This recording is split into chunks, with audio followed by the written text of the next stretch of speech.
running. It's the OD We would like to thank the following sponsors. Jeff Symbieta and JJ Buck. Well, sometime conversation was going to begin to be had about football in the NFL. Damar Hamlin continues to be in a hospital in Cincinnati, Ohio, still in critical condition. Some encouraging news regarding vitals and oxygen, and the young man is still in critical condition in a hospital. But we knew at some point there was going to be conversation that was going to turn to football. When would that be? We had the conversation the day after it happened. When would it be okay to talk football? When would it be right to talk football? When would it be, I don't know, acceptable? I think that's kind of what's happening now in some respects, although not exclusively, nor should it be exclusively. But here we are on Thursday coming up on an NFL week. Here we are on Thursday where there's typically NFL football games, and we're talking about teams, should they play, will they play? We've got games on Saturday, we got games on Sunday, or at least we think so. Good morning to you. It's Thursday. It is the opening drive. Jeff Symbieta, JJ Buck, how you living? Living good. What's going on? How's life in beautiful Laramie, Wyoming? Just a bit chilly. Well, really? I think that's what Laramie means, chilly. Isn't that like in some sort of Wyoming language? It means chilly. Good, nice good flight 15-degree morning. Oh, yeah, buddy. It's nice and balmy up there. All right, you ready? Is it time to move? Not beyond Damar Hamlin. It'll not be time until there's some sort of resolution, and hopefully the word is Damar Hamlin's going to be okay and progressing towards that. But is it time to acceptably talk football, or because the NFL hasn't completely confirmed they're playing a schedule this weekend. I believe that's where they're leaning. Here we are on Thursday. There's games on Saturday. Teams are preparing. The focus has been on certainly the Bills having to play the Patriots on Sunday, and the Bengals, the two teams were involved, the Bills and the Patriots, having to play the Ravens. And there's conversation about football, and I mean the world's going to move on one way or the other. Football is going to be played. Is it time to be okay talking about football games being played this weekend? Yes, if you listen to Jim Rome's show yesterday, Aaron Rodgers was discussing the team's mindset to play the Lions while he addressed the incident on Monday night and what it was like watching that, what it was like being an NFL player during that situation. He totally is locked in on playing the Detroit Lions. And I believe the majority of the league is locked in on playing this weekend.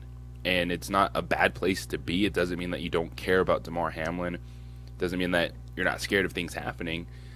But this is just part of the process for everyone else. And Joe Burrow touched on it yesterday, saying first, he's okay with whatever Buffalo wants to do about that game. He's not worried about replaying that game. But he said in the Bengals locker room, there's been some side discussions about should they play or not this weekend, but nothing formal. And that is the step. The NFL is going to play games this weekend. They're going to not forget about Damar Hamlin. But we're sitting here on a Thursday, as you said, with games, one of them for division title on Saturday. Everyone getting ready to travel for Sunday games. Like the NFL is playing this weekend. The NFL is going to play, I believe, this weekend. Joe Burrow, to your point, the quarterback of the Cincinnati Bengals, team that was on the field, he was on the field when Damar Hamlin went down. Said yesterday, it was the first time any of the people who were on the field really met the media and spoke about this. One of his quotes in regards to should we play, will we play, do we want to play, quote, I'm sure if you poll the locker room, there'd be mixed votes on that. Personally, I think it's going to be tough. But there's people who want to play too, and there's people that don't. Personally, I probably want to play. I think getting back to as normal as you can, as fast as you can, is personally how I kind of deal with these things. Like I said, everyone has a different way of dealing with it, unquote. And I think that's 100%. Take any situation you've ever been in, whether it was something this dire or something that was pretty serious. Probably everybody within your organization, everybody that had to turn things around and get back to focus, wanted to deal with it in a different way, right? There were people I'll even take the pandemic. There's still people who want to work at home, and there's people who want to go to the office, right? Probably in every corporation, every company. I mean, hell, we're still listening. The state workers were supposed to have to go back this week. I didn't even know people were still mandating working at home. We're demanding to work at home, but they don't want to go back to work at the office. So everybody deals with things differently. You can't play football remotely, right? This is one of those where the show is going to go on, the game is going to go on. I'm going to tell you, and I don't know Damar Hamlin at all. I'm going to guess Damar Hamlin probably wants the games to go on, don't you think? Yeah, no, that is the next question: is should the NFL play games this weekend with Hamlin still fighting in the ICU? And I think the answer is yes, because it's not a situation where the league, Buffalo, anyone is just going to move on and forget about Damar Hamlin. You've seen the outpouring of support for his charity, for his family this week, which is still the focus because everyone is going to support Damar Hamlin and his family. We've seen all the teams throughout the week post their messages. There's going to be everything about him this weekend. And I think a lot of players, while they're scared for their brother in the NFL, do want to play a football game this weekend. I'm going to guess, and I don't know, people tend to say in situations, and I'm loath to say like this, but in situations where there's tragedy, there's emotion, whatever it is, you tend to hear people say, I need to get back into a routine. It's kind of what Joe Burrow was saying, right? I needed to get back to someone as normal as I can. If you're not playing, I mean, where are guys? Are they guys? Let's just say guys of the Buffalo Bills. Okay, I don't know how many of them live permanently in Buffalo. How many of them have families? If they don't play a game this weekend, how many of them are going to be sitting alone in their apartments or their homes, as opposed to being together, which is probably insanely therapeutic and uplifting and what they need. I don't know the right answer, man. I think you're leaning towards the right answer. I think the answer's got to be, look, nobody's going to forget Damar Hamlin. And while I've heard a lot of, I can't go out there and play until I know my brother's going to be okay. Okay, I've heard that a lot. And I understand it. How long does that wait? What if Damar's and just to try to find a similar comparison, did San Jose State play the next weekend? The weekend after they didn't play New Mexico State. They didn't play. I don't know if they had a bye, but they played their next game. Yeah. They didn't play. So if you're just looking on a Thursday, the young man was hit by a bus on a Thursday morning, and they canceled the Saturday game. Yeah. But they played whatever their next game was. Now I don't know if they had a bye the next weekend or whatever, but they played their next game. I'm trying to look for a comparable situation of dealing with a traumatic experience of what a team wants to go through. I think the question mark in this is Buffalo. Like if they're the one team that says, hey, we just cannot play the game this weekend, the NFL, everyone else, deal with that situation and then figure out, all right, you're just going to go right into the playoffs, and the other stuff, you can figure it out. The seeding, what's it going to be in terms of division standings, all of that. But it feels like the rest of the NFL is back on their mindset of playing a game. And a lot of that, too, is even with that being something that a lot of people haven't witnessed. And I think that's just kind of the difference is people will point out, oh, what happened in 1971 or this. Like, I was not alive in 1971. Yeah. Like, I've never seen an incident like that occur on the field, so it is going to affect you differently, but still there's that, you get back to that football mindset of just moving on in hard situations, and the rest of the league is doing that. And by the way, 1971, they finished that game. Like, I'm not ready to use that as the precedent, saying, well, what they do in 1971, let's do that. No, but a lot of people are saying, they're getting upset, like, oh, someone... When people are using unprecedented, never seen a situation like this. Well, in the modern age, in recent history. Look, I don't know how many of us remember. Adolf called and reminded us about it. I don't remember it. Hey, Marie, good morning to you. Where are you on this? I mean, should the NFL, should they pause? People are saying they need to know DeMar Hamlin's okay. And I mean, I don't mean to be the guy that's going to point out this, but there's a chance he's not going to be okay. And then what? And then do we shut her down?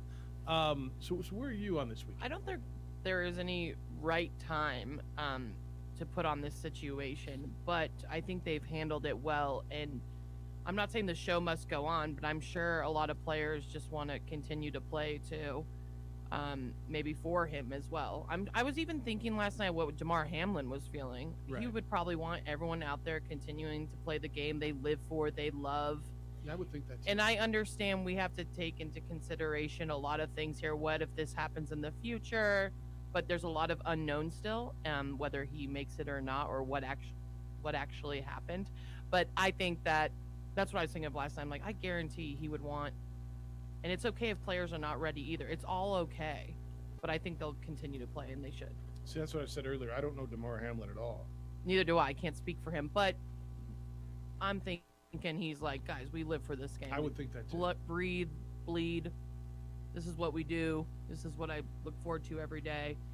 And this will probably give people motivation to play for him. It will be good. I think it'll be really positive. You know, when Brett Favre played the day his dad died, right? Mm-hmm. And you always hear people say, well, that's what my dad would have wanted that. My dad, that's what he would have wanted. That's what, and again, I'm not going to sit here and pretend to know what DeMar Hamlin would want.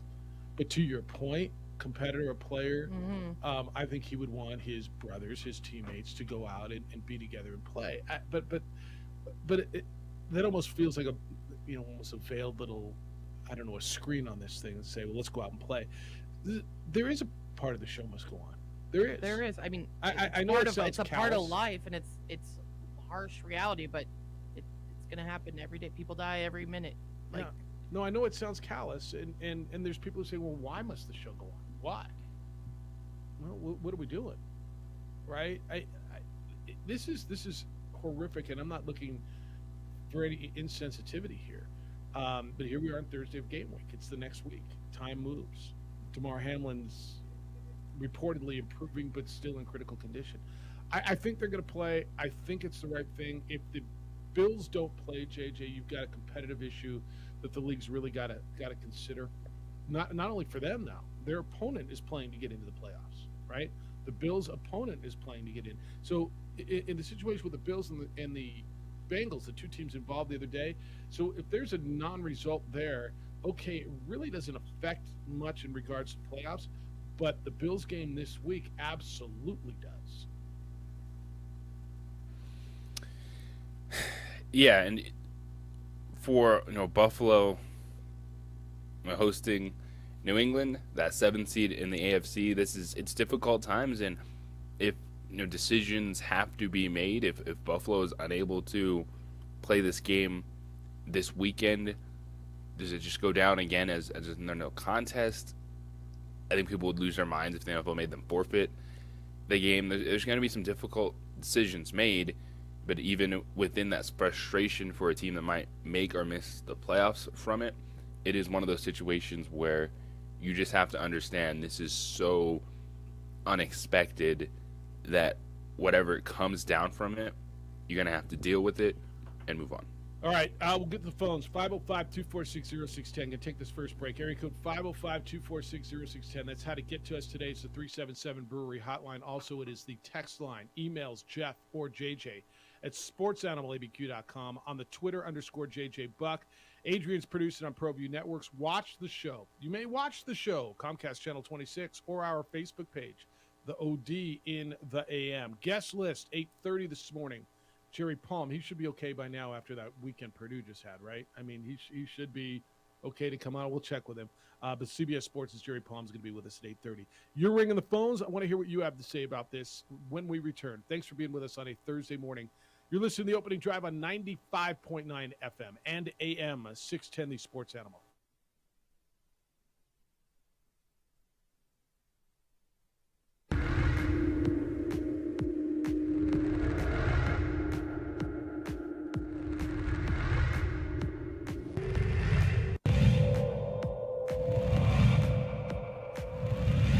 Young, here's one up off the rim. Jarek Dudal with that shot, and Mask underneath. Defense is not there in time. Good move by Justin Mask. Well, first.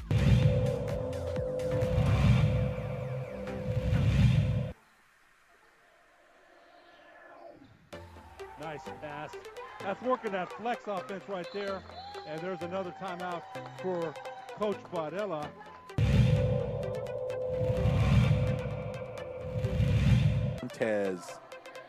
Montez scans the scene, finds the corner, shot is up. Ooh, there's another one. Aris, that's 9 for Aris as she's hit. And Coach Segura said there have been some injuries on preps as far as the players, so maybe playing zone right now. Fights 3 is good. Jackson Fight knocks it down for the left side, from the left side for the Sun Devils. They lead by 10. They're playing. A perfect 36 on his ACT composite. Big 3! Buried in by Dylan McCleskey.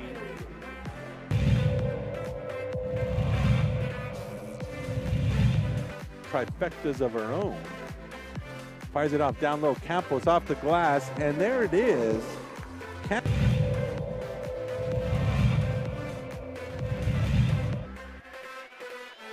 Quick this shot. They got a shot up in 5 seconds. Transition threes up. And it's in at the buzzer by Ian Hoingsberg.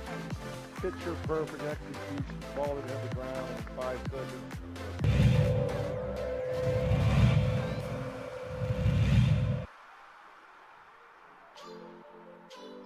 Ball is stolen away by Montoya. Sartans are on the break. Calb finds Trujillo. Pump fake. Trujillo was rejected by Terrell. Rebounded by Calb. Hook shot is up. It's good. 2 points for Brian Calb.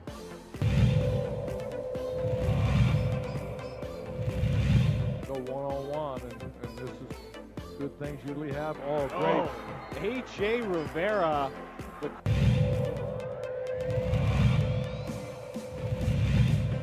I think the story in this one is the pressure defense that has turned up. They force another turnover. Calb's on the break. Throw it down. Calb puts it down. Brian Calb with the dunk in transition.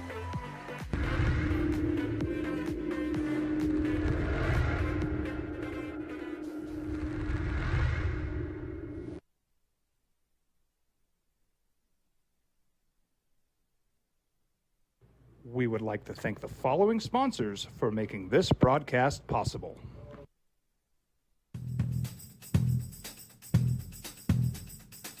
International Protective Services is a proud supporter of ProView Sports and New Mexico Youth Athletics. IPS provides residential and commercial security services in the Albuquerque metro area. For more info, please call 505-897-2420 or visit internationalprotectiveservice.com. We fight the battles no one hears about. We drop into the middle of firefights to rescue others. And act as one-man air traffic control towers. We're the ones who go before all others.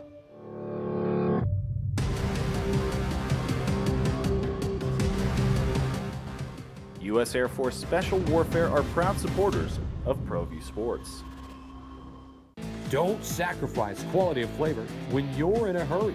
Golden Pride offers ribs, fried chicken, green and red chili breakfast burritos, and Frontier Cinnabons.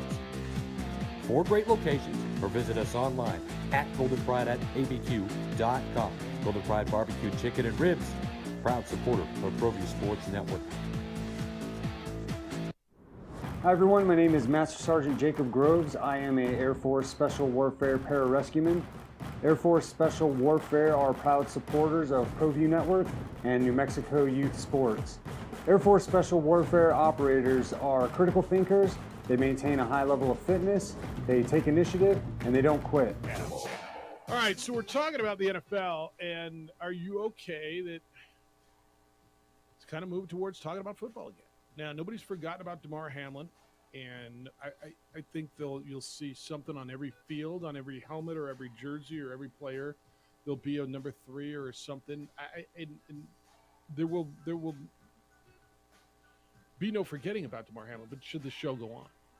Should it go on this weekend? Are you okay with that? Here, as we sit here on Thursday of game week, it's the opening drive. Jeff Symbieta and JJ Buck. You're calling us at 505-246-0610. Dan, good morning. Good morning, Jeffrey. Good morning. JJ, hey Marie, how's everyone today? Everybody's decent. How you feeling? You all right? I'm feeling great. Yeah, this morning, bro. I think they go out and play in his honor. Okay. They go out and they play in his honor. Honor him. You know, the game is constantly evolving. We all know that.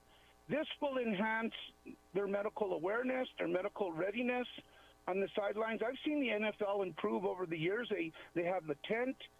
How many times are they keeping key players out that we as fans are like, oh, man, I wish that player could play, man. Now we're going to lose. But no, they're keeping them out because they're caring for them.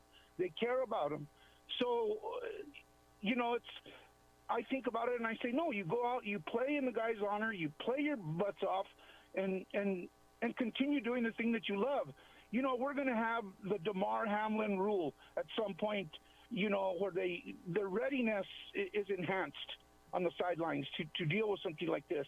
And let me tell you something. I speak from experience that the technology we have now to bring that young man back, it's there. If he's meant to recover and to come back, and, you know, we're all praying for him, then let's stick to the faith that we're praying for.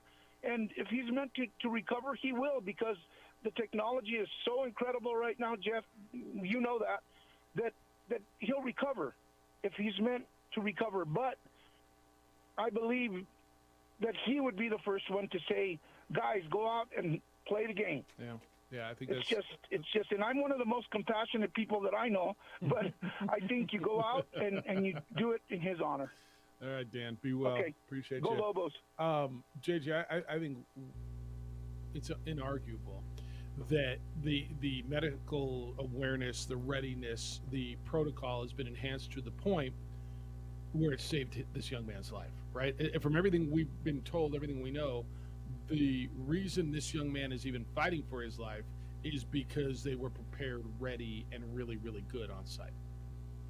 Yeah, and it's also, you know, a reminder too. I'm sitting there going, Gotcha. It's also a reminder that, I mean, I was sitting there thinking too. I was like, man, when was the last time I even thought about CPR or practiced CPR, and you know how life changing that is just to be able to do that in a situation. So I think not only was it just a moment of sitting there watching that happen on TV, you kind of think about, man, what would happen if someone goes down that I know? And I think a lot of people, you know, thinking back when was the last time you even thought about it? Do you remember how to do it? And you know how it can be such a vital measure when you hear people talking about just, you know, starting the compressions, trying to keep that the oxygen flow to the brain. So that, you know, there's so much that goes into this. This is not just business as usual. You're moving on because there's still things that happen in life, and the players are having these discussions. I have not seen major pushback from NFL teams of not wanting to play this weekend, and I think that's important that the players understand the severity of it. They're scared for their fellow NFL brother, but I think, you know, if something happened where he wasn't around, that might have changed the conversation. But the fact that there's been at least no bad news, and yes, he's still fighting, but when you hear he's steadily improving, it's slow progress. But I think that's the thing right now that is allowing, you know, these players to be able to move on to next weekend. What if the news goes that way? What if, I don't know, Saturday it turns the other way? I mean, I pray I hope it doesn't go that way. But you're probably still playing games at that point. So I think where everybody is, and I think this is where the NFL is, and I think this is where most people are, is they're going to play games this weekend. And they're going to move on. The playoffs are going to go, and football's going to move on. There's a real possibility the Buffalo Bills say, hey, we can't play. We're not ready to go. Is it okay to have the conversation? What do you do? with those with Buffalo with the games, with the NFL, with football, with Buffalo, with New England. With what do you do? I mean, you can't force somebody to get on a football field, can you? If grown men say, "Hey, we're not emotionally ready to go, man. We can't play this game," and this game is obviously insanely dangerous. And if you're not ready to go, it makes it more dangerous. And we're not in a place we can't play football this week. What do we do? Because you brought up the word forfeit. Competitively, the team on the other side needs that win. Then you got other teams who need them, New England to lose. Then you've got another issue, and you can tell me it's secondary, and I'll agree with you 100%. But it's still an issue. I'm not going to tell you it's a bigger issue than DeMar Hamlin laying in a hospital. No, it's not. But it is something that at some point, and that point is coming up really quickly, would need to be dealt with. Yeah, if you're playing games, that you're going to have to address the outcome of those games, and if one of those scenarios is Buffalo doesn't play, that directly affects New England trying to get into the postseason with Miami, New England, and the Pittsburgh Steelers trying to get that final spot in the AFC. Now, I don't think the NFL would make Buffalo forfeit the game. I think that would be the worst look for this league, and people would lose their minds over it. You've seen how upset they've been about the broadcast and the 5-minute thing that's come out this entire week. And it would be one where, tough decision would have to be made. And again, it's not a scenario you expect to be in. Someone is not going to feel great about it just from their football standpoint. But I would hope that even most players would look at this situation like Joe Burrow and understand, hey, this is one that whatever happens with Buffalo, we're on board with, because I don't know if the Bills have even talked about football this week. Yeah, New England would be 8-8, and if Miami and or the Steelers won, they would be 9-8, and win percentage would put the 9-8 team in over the 8-8 team. And look, I understand it's insanely secondary, but it's on the table. It's issues that people are going to have to deal with. For the other teams, though, it's still there. Like, if you're Pittsburgh, if you're Miami, if New England doesn't end up playing there sitting at 8-8, well, that doesn't take the opportunity away from you. You have to go win your football game to get it. From Miami, yeah. All right, 505-246-0610. I wanted to start with the NFL just because it's top of mind, and here we are. I mean, typically on Thursday we've got a game. We don't this week, but we're heading into this week in our most of our lives anyway, unprecedented waters. And I'll even argue, if you want to go back to 1971 when Chuck Hughes died on the field, I don't remember it. I don't know if I'm going to guess if they finished that football game, there probably wasn't a whole lot of talk about canceling games the next week, right? I mean, I'm going to guess, but I don't know. For all of us, it's pretty unprecedented. For the people who are running it, there's no precedent. The precedent wasn't set in 1971. Well, what did they do then? No. This is uncharted in a lot of respects. And if you don't like the word uncharted, it kind of is so. And that's where we are. All right, when we come back, I want to talk a little hoops. Lobos, UNLV sold out this weekend. What they want you to do, what's going on at the pit. Interesting night in the NBA last night. Warriors got beat. We got to talk about the Aggies now. Aggies had a road whack game last night. They're off to a historic start, or at least it hasn't happened in a while. I don't know if it's historic, but we'll talk about Aggie basketball as well because they are 0-3 in conference play. So we'll get into that. 505-246-0610. What's going on with New Mexico State? What's going on with your computer system? If you own a business, you get it. Network, remote access, everything. It's all vital to how your business operates. You got to deal with hackers now. And everything about your business relies on your computer systems. ABQ IT provides state-of-the-art cybersecurity, and more business owners realize that is a vital part of protecting your data. ABQ IT created a business model with you in mind. It gives you peace of mind, knowing that your system's secure. They watch for any activity that's malicious. They protect your operation, keep it working efficiently, and best of all, they do it at one predictable monthly cost. So do you currently get a bunch of bills, one from an internet provider, one from a cybersecurity company, another when you buy new equipment? With ABQ IT, there's no hourly rate, no labor billing, no hidden fees, no out-of-scope charges. Your rate will be predictable, will not change. You get one bill every month. And this is inclusive of updating your equipment when it becomes outdated, any sort of maintenance that you might need. Business owners, get a free assessment from ABQ IT. Don't worry about your computer problems again. abq-it.com. That's how to get a hold of them. abq-it.com.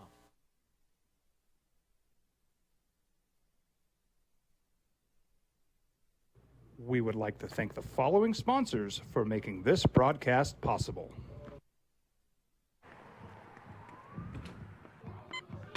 These are more than just the sounds of a safe place to go after school. These are the sounds of interest being ignited and of mentors making an impact. At Boys and Girls Clubs, we don't do just one thing. We do whatever it takes to meet the needs of every kid who comes through those doors. Because whatever it takes is what it takes to build great futures. Great futures start here.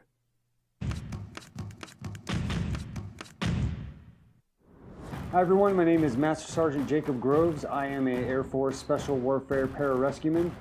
Air Force Special Warfare are proud supporters of ProView Network and New Mexico Youth Sports. Air Force Special Warfare operators are critical thinkers. They maintain a high level of fitness, they take initiative, and they don't quit. For more information on Air Force Special Warfare, contact me at the number listed below. U.S. Air Force Special Warfare are proud supporters of ProView Sports. International Protective Services is a proud supporter of ProView Sports and New Mexico Youth Athletics. IPS provides residential and commercial security services in the Albuquerque metro area. For more info, please call 505-897-2420 or visit internationalprotectiveservice.com. We fight the battles no one hears about. We drop into the middle of firefights to rescue others. And act as one-man air traffic control towers. We're the ones who go before all others.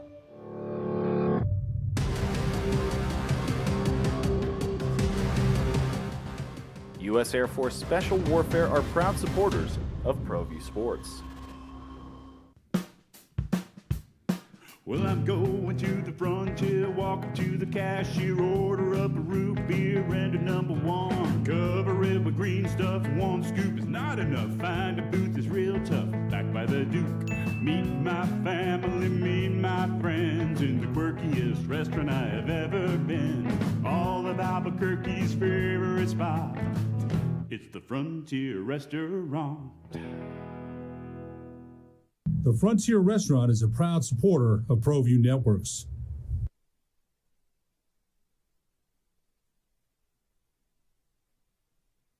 We would like to thank the following sponsors for making this broadcast possible.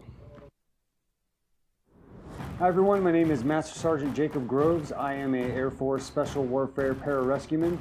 Air Force Special Warfare are proud supporters of ProView Network and New Mexico Youth Sports. Air Force Special Warfare operators are critical thinkers.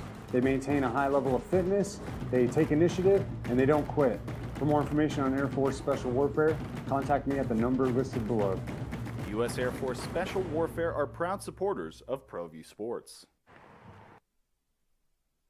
The Sports Animal.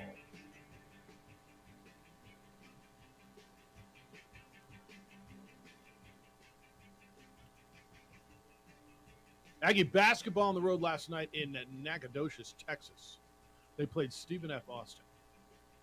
Aggies get beat on the road 69-60. New Mexico State is 7-8 overall. 0-3 in conference play. It is the first three-game losing streak for the Aggies since the 2010-2011 season. Xavier Pinson led them with 20 points. Aggies trailed most of the night. They were down, out of the 40 minutes, they were down 37 minutes. Back home, they get Cal Baptist on Saturday. Look, everything that's gone on with that program, with that team, I mean, I'm not going to sit here and say I'm stunned, but I'm a little surprised. Pinson is I think really good, and I think Chandra Washington's really good. I am surprised that they're struggling like this. I'm not surprised that they're struggling. I'm not surprised that they lost games. I am surprised that they're 0-3 in the WAC. And this is the bigger picture of, you want to talk about a team trying to get through something. Of course, what transpired with Mike Peake, the fallout that had through the coaching staff, through the team, trying to get everyone on board. And you just expect that it's going to be business as usual for the Aggies. It's, all right, new coach, new players, but they'll just pick up right where they left off as a program, and that hasn't been the case. You know, watching them last night, this team's not a great defensive team. They couldn't get a stop when they needed to in the second half, and you wonder, you know, what is the chemistry like on this team? Right. What is the coaching staff? Have they changed since that incident?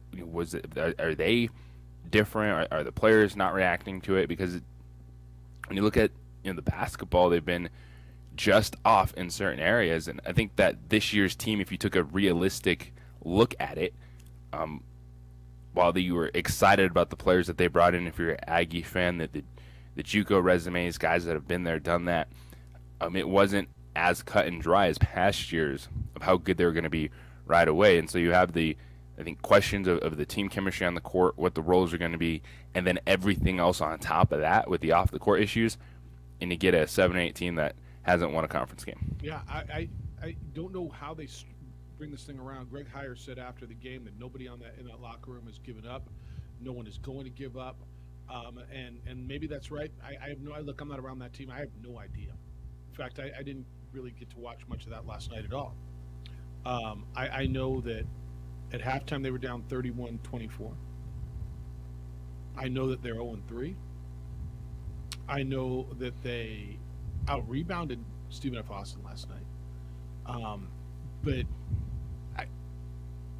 I've got to start watching them a little bit more to start to X and O in this thing. The bit I watched early in the season, I thought DeShondre Washington was going to be really good, and I thought Xavier Pinson was going to be really good. And I think that's probably the case right now, right? I mean, you're looking at guys who are scoring 20 and what did Washington only had 3 points last night. Avery had 16.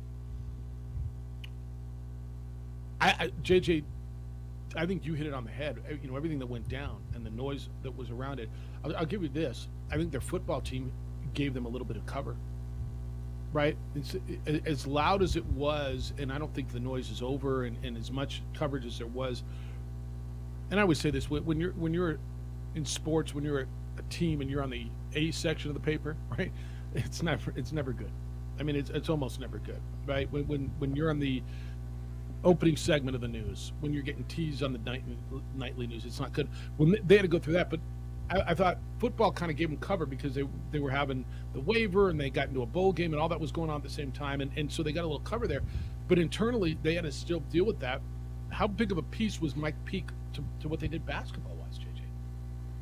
I think he was an important piece, but I think what that incident highlighted is that there's some internal team chemistry issues with the Aggies, because Mike Peake wasn't the only one that was out of that hotel 100%. That night. There were players that were coming and going before that incident, and now you have that happen to your teammate, your friend. That affects you differently. Coaches have to react differently. So there is, you know, so much more from this. The kind of attitude, the way that you were handling things early in the season, you know, changed dramatically at that moment in time. And while New Mexico State tried to get back to basketball, there's some real issues with this team when it comes to that. And last night in the second half, it was getting a defensive stop, because anytime you look like, all right, they made it an 8-point game, a 7-point game, Stephen F. Austin would come right down and hit a basket or get inside and make a play, and you're just not used to seeing that from a New Mexico State team. Look, Stephen F. Austin isn't horrible. I'm not saying they lost to a horrible team, and I'm not even telling. This doesn't even have much to do about their competition. Stephen F. Austin's 11-5 and 3-0 in the WAC. It's not like this is a garbage club that they lost to. That's the best team probably right now in the WAC. Utah Valley's 11-4. Southern Utah is 10-5. I mean, so these are teams that aren't horrible. I'm just kind of looking through and seeing who they beat, if they beat anybody. Stephen F. Austin, and I mean, there's nothing that jumps off the page to you. But the WAC has gotten more competitive over the years, and it's kind of been the New Mexico State Invitational, hasn't it? It has been. And even, those teams are better. Probably Sam Houston State might be the best team in the WAC right now, and Mexico State lost to them. But the expectations for New Mexico State, it's not just losing a couple WAC games. They're 7-8. They're 7-8. Mm-hmm. They're 7-8. They're 0-3. They're going to play a Cal Baptist team coming. I don't know what a must-win means for an 0-3 team or a 7-8 team, but kind of a must-win game on Saturday, isn't it, for them against Cal Baptist? Yeah, and you were right, and it's something that we have discussed over the last couple of weeks. The football team took so much pressure off that basketball team because it gave the university something positive to talk about. It gave the fans something else to focus on, and now that football team, the season's over, you won a bowl game, Jerry Kill's under contract, you're feeling good, all that focus goes right back to this basketball team and their struggles and the pressure that's going to be on them. Well, and the pride that they've had in that basketball program, and rightfully so. Going to the NCAA tournament on a regular basis, winning a game last year, beating UConn, who got beat last night but has been the number 1, number 2 team in the country this year, a really good program. That was a great win for them last year. And the momentum, then you lose your coach, you bring in Greg Heyer, who came off somewhat the same tree, and the recruiting, and this is why when we sit around in March, April, May, June, July, August, and hear about all these recruits. And JJ, how many times I told you, let me see them come down the ramp in a pair of shorts, right? I mean, we hear about recruits, and I thought New Mexico State, and I still kind of do, had put together a pretty good roster, didn't you? Yeah, there's. You thought Xavier Pinson being the D1 guy was really going to help settle everything in. He's played well. Some of the things I've read and I've seen is that this team doesn't know their roles.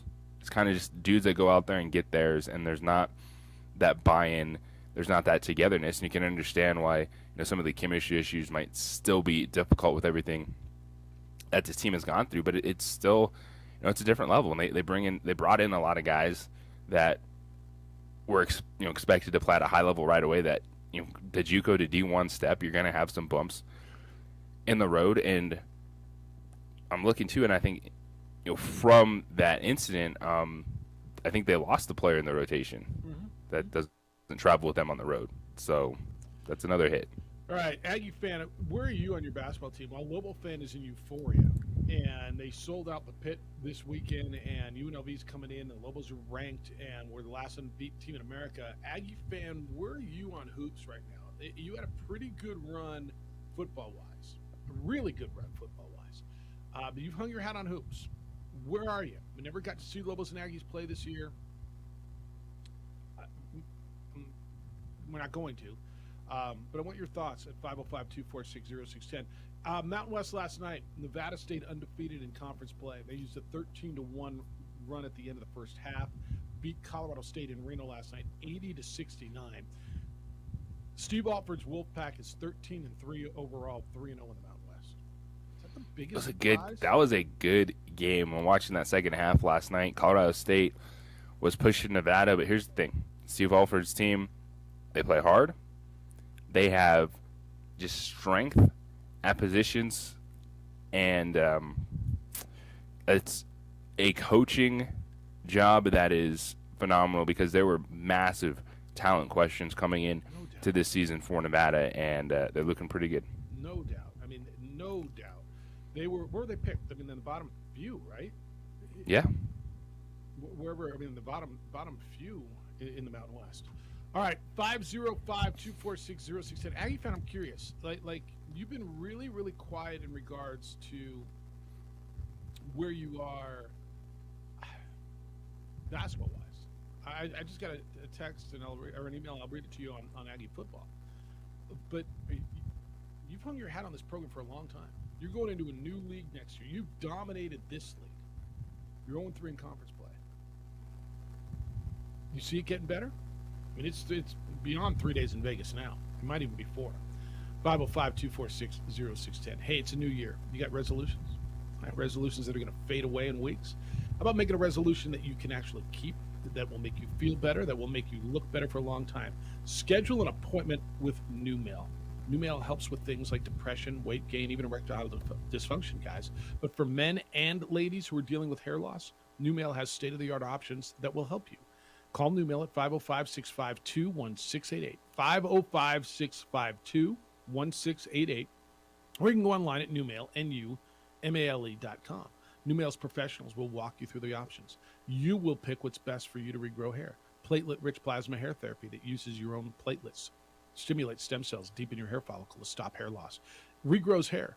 They offer you an FDA-cleared clinical hair restoration laser, proven to regrow hair. NeoGraft hair transplants, which produce natural-looking results in less than a week, and there's no linear scarring. Men and ladies, give Numale a call and address your thinning hair. 505-652-1688. That's 505-652-1688, or online at Numale.com. This report.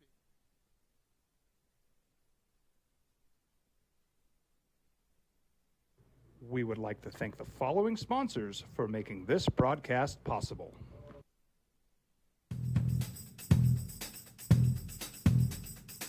International Protective Services is a proud supporter of ProView Sports and New Mexico Youth Athletics. IPS provides residential and commercial security services in the Albuquerque metro area. For more info, please call 505-897-2420 or visit internationalprotectiveservice.com. We fight the battles no one hears about. We drop into the middle of firefights to rescue others. And act as one-man air traffic control towers. We're the ones who go before all others.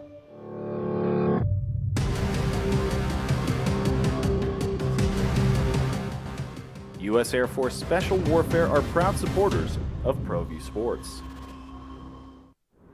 Hi everyone, my name is Master Sergeant Jacob Groves. I am a Air Force Special Warfare pararescueman. Air Force Special Warfare are proud supporters of ProView Network and New Mexico Youth Sports. Air Force Special Warfare operators are critical thinkers. They maintain a high level of fitness, they take initiative, and they don't quit. For more information on Air Force Special Warfare, contact me at the number listed below. U.S. Air Force Special Warfare are proud supporters of ProView Sports. As a mom, I try to make the best choices for my family and our health. That's why I choose Western Sky Community Care. It's a Medicaid plan with quality health coverage and special benefits like Boys and Girls Club membership credit, additional dental benefits, and wellness and support programs. I decide which Medicaid plan is right for us. I choose Western Sky Community Care. Learn more about Western Sky Community Care by visiting discoverwesternsky.com today. These are more than just the sounds of a safe place to go after school. These are the sounds of interest being ignited and of mentors making an impact. At Boys and Girls Clubs, we don't do just one thing. We do whatever it takes to meet the needs of every kid who comes through those doors. Because whatever it takes is what it takes to build great futures. Great futures start here.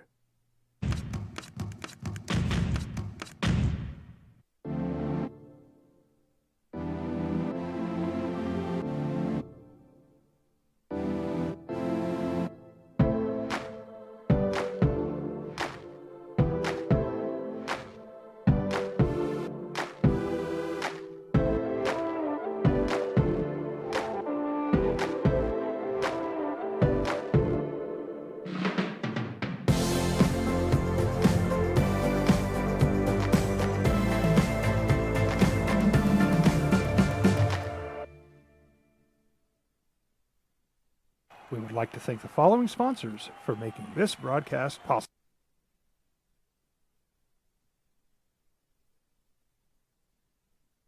We would like to thank the following sponsors for making this broadcast possible.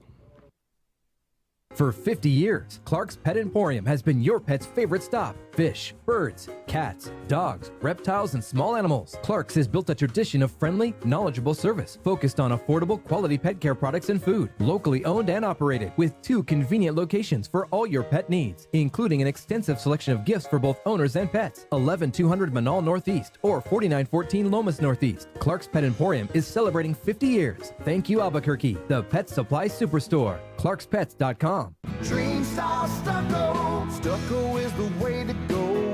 A Southwest tradition, beautiful and durable. The perfect combination. Your favorite color, your favorite texture. You're gonna love it when they put it all together. Through any weather, nothing looks better. From the smooth to the rough, they really know their stuff. Nobody does stucco like Dream Style Stucco. We fight the battles no one hears about. We drop into the middle of firefights to rescue others. And act as one-man air traffic control towers. We're the ones who go before all others.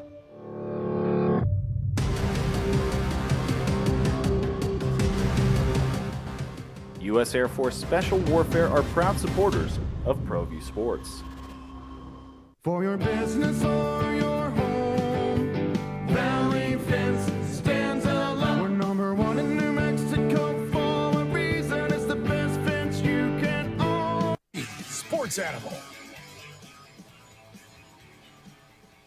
Doesn't it feel like Laradice, says James? Jeff, I think the women suffer their first Mountain West loss tonight at 7,200. Thank you, James. JJ, we'll have a call from the Arena Auditorium in beautiful Laramie, Wyoming. That's where he is this morning. You'll crack the mic, 6:30 this morning from Albertsons Radio Row at the AA? 6 o'clock. 6 o'clock. Is that right? 6 o'clock? Yes. 6 o'clock pregame? Yes. All right. That's good for me to know. Wine was pretty good? Yeah, this is two teams that are very comparable in terms of the talent they have on the roster. Both backcourts start fifth-year players. You look at Wyoming, they got a 6'4" forward, Allison Fertig, the reigning Mountain West Freshman of the Year. That does a fantastic job for the Lobos. It's the reigning Mountain West Player of the Week in Shammer Gruder, who's been unbelievable. So it really is, you match it up across the board, a 50-50 game when you come to talent. And then we'll see how the Lobos respond, the energy on the road. Where'd this one go? This is interesting, Bruce. Bruce's perspective. I need your perspective before I get in. Bruce said New Mexico State's better bowl win, Jeff. Have we discussed New Mexico State's bowl win? I know their fans wanted to play here and sell out your gym, and they only traveled like 50 people to Detroit. But this ended up bigger win in a better bowl for Dirty Jerry. Winning legit on a 72-degree neutral court, the only game played that day, with the entire world watching, will do more for their program in the long run. It's from Bruce.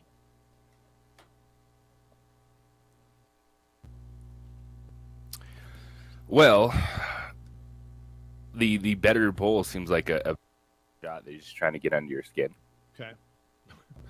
I will ask what makes it a better bowl. I'm just curious. Because as awesome as the Aggie story was this season, if they came to the New Mexico Bowl and played SMU or BYU, they would have lost that game.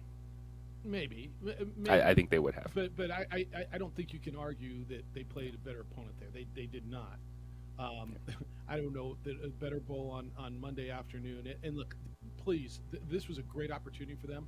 And playing in Detroit at NFL Stadium was a great opportunity, and they were the only game on that day. And so it was a great opportunity, and they won, and I'm stoked for them.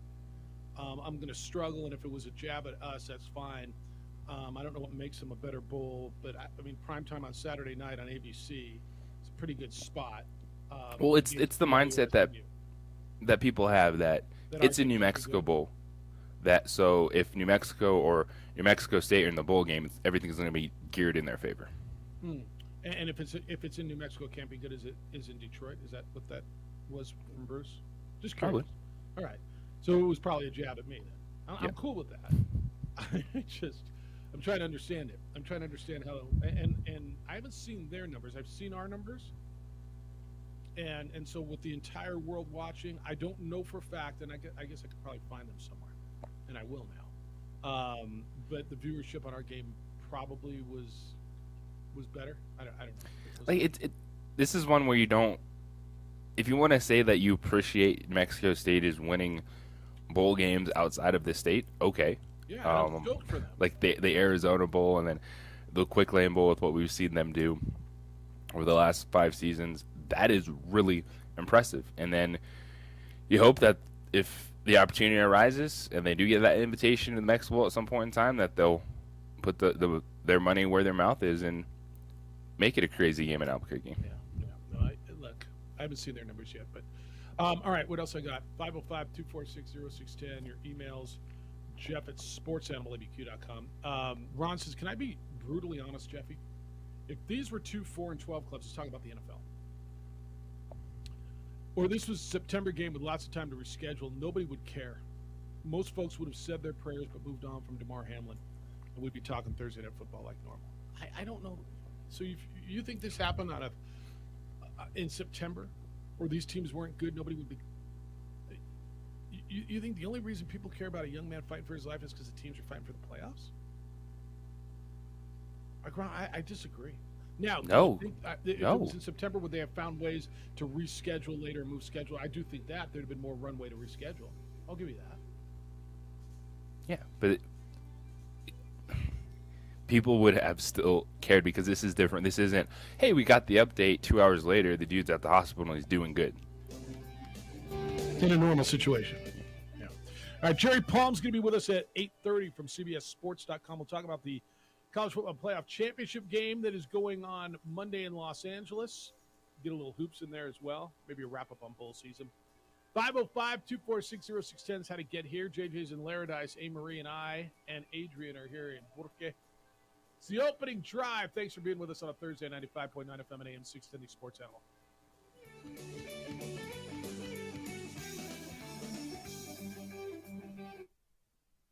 We would like to thank the following sponsors for making this broadcast possible. For 50 years, Clark's Pet Emporium has been your pet's favorite stop. Fish, birds, cats, dogs, reptiles, and small animals. Clark's has built a tradition of friendly, knowledgeable service focused on affordable, quality pet care products and food. Locally owned and operated with 2 convenient locations for all your pet needs, including an extensive selection of gifts for both owners and pets. 11200 Manal Northeast or 4914 Lomas Northeast. Clark's Pet Emporium is celebrating 50 years. Thank you, Albuquerque, the Pet Supply Superstore. ClarksPets.com. Dream style stucco. Stucco is the way to go. A Southwest tradition, beautiful and durable. The perfect combination. Your favorite color, your favorite texture. You're gonna love it when they put it all together. Through any weather, nothing looks better. From the smooth to the rough, they really know their stuff. Nobody does stucco like Dream style stucco. We fight the battles no one hears about. We drop into the middle of firefights to rescue others. And act as one-man air traffic control towers. We're the ones who go before all others.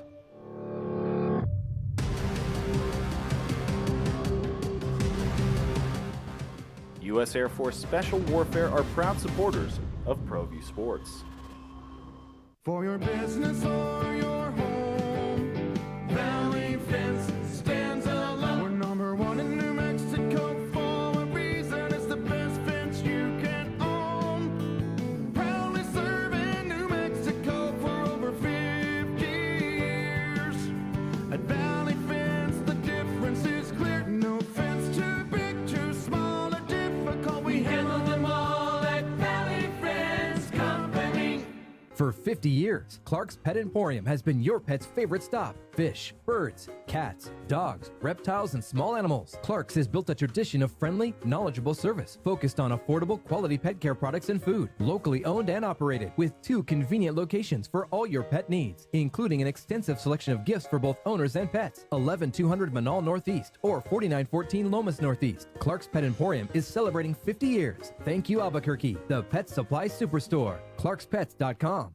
Don't sacrifice quality of flavor when you're in a hurry. Golden Pride offers ribs, fried chicken, green and red chili breakfast burritos, and Frontier Cinnabons. 4 great locations, or visit us online at goldenpride@abq.com. Golden Pride Barbecue Chicken and Ribs, proud supporter of ProView Sports Network.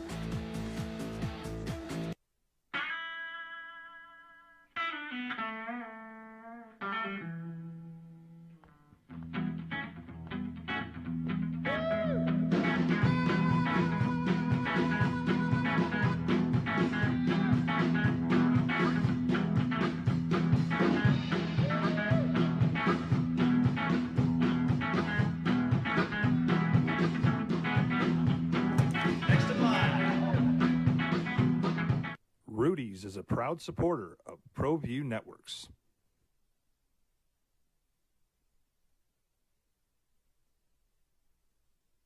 We would like to thank the following sponsors for making this broadcast possible.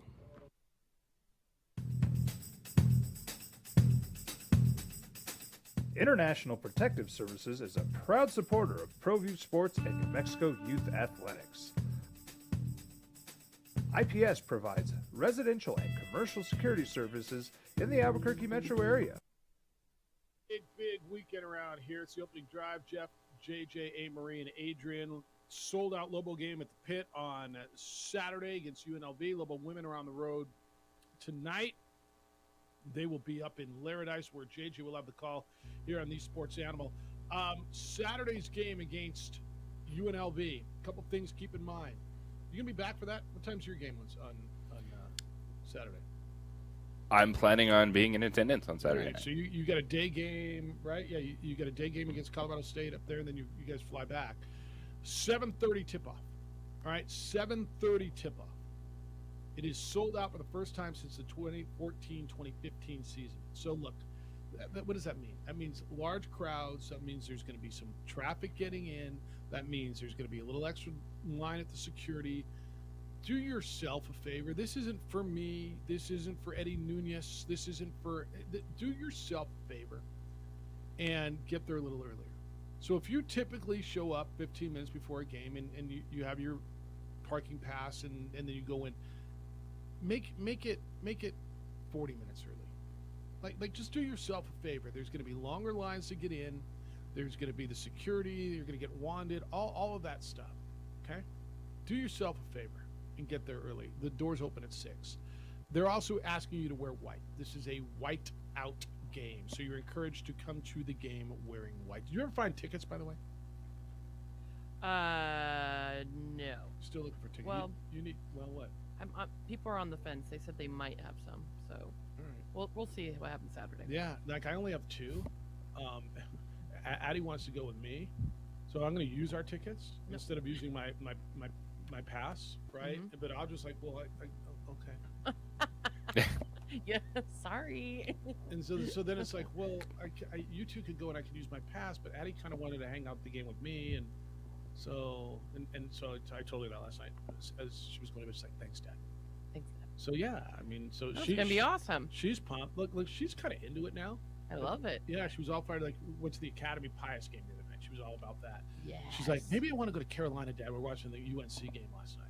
That'd be awesome. Look how cool that place is, Dad. So yeah, she's into that. So JJ, this is something that it's been a minute around here since we've had a sellout. It's an incredible opportunity for this program.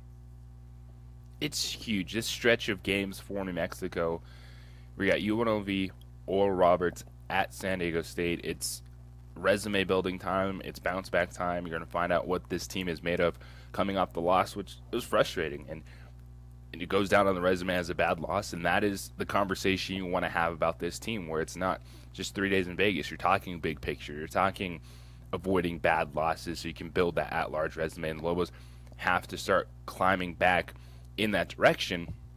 But St. Mary's is awesome.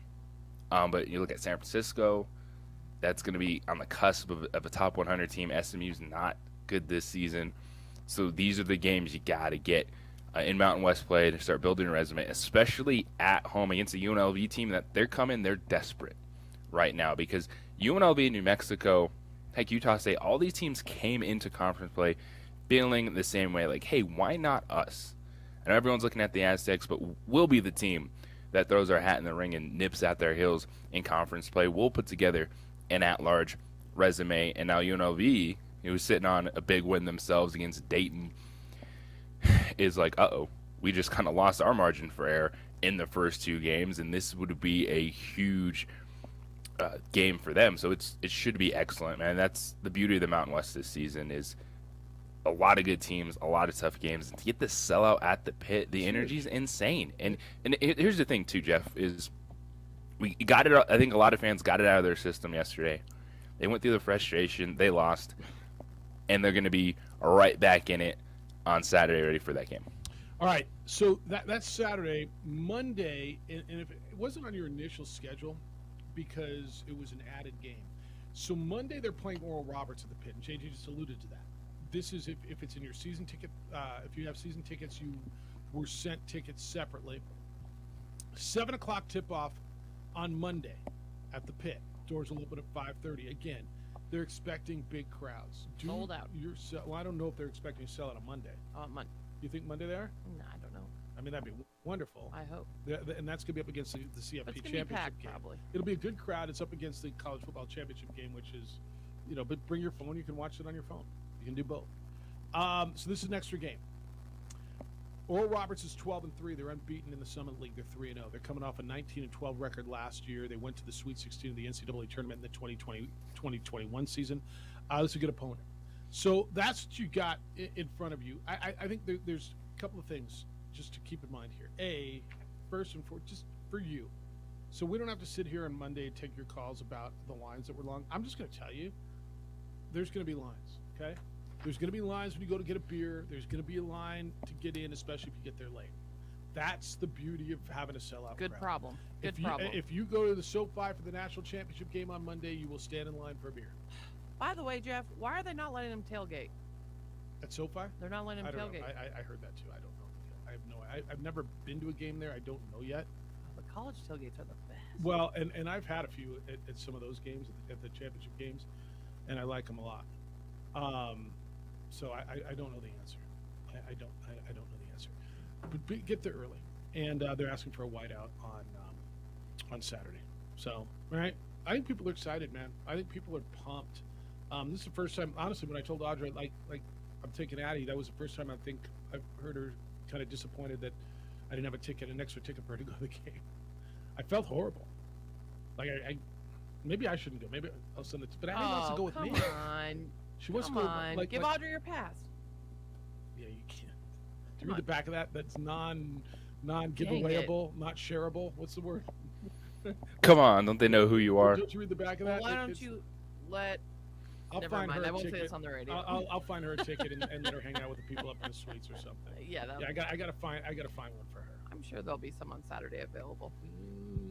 I might have you taken care of. Thank you, sir. Well, it's not even. There's going to be a lot of that going on Saturday. What's that?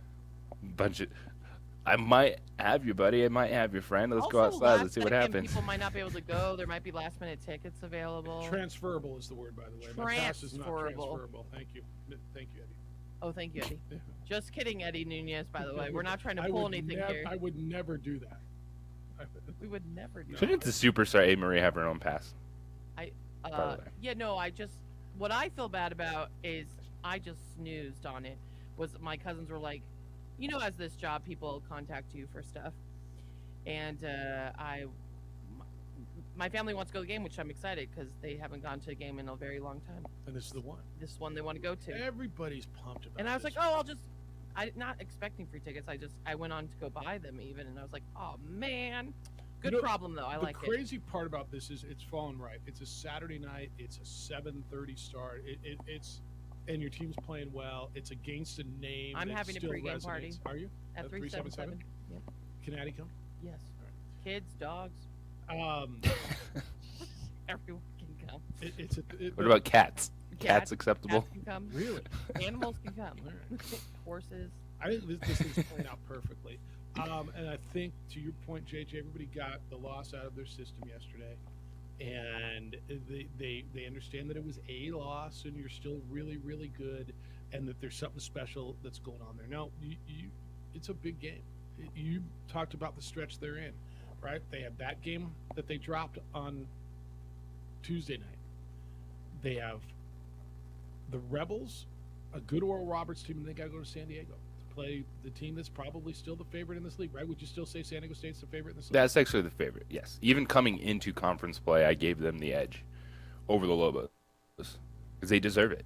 They didn't do anything wrong in non-conference play. They played a tougher non-conference schedule than New Mexico, dropped a couple of those games.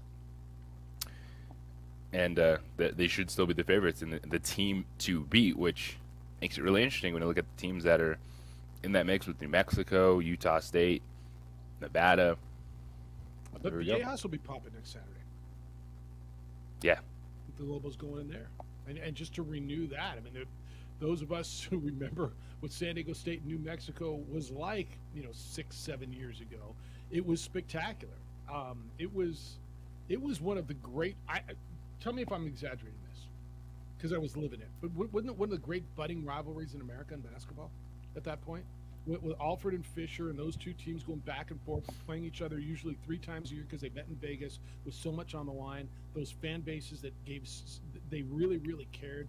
The energy that was in the building every time we went to Vegas for those games, plus the two buildings, the two best atmospheres. And I know people at Utah State would argue, but I would tell you the two best atmospheres in this league. That was one of the best budding rivalries in America, and then the levels fell off.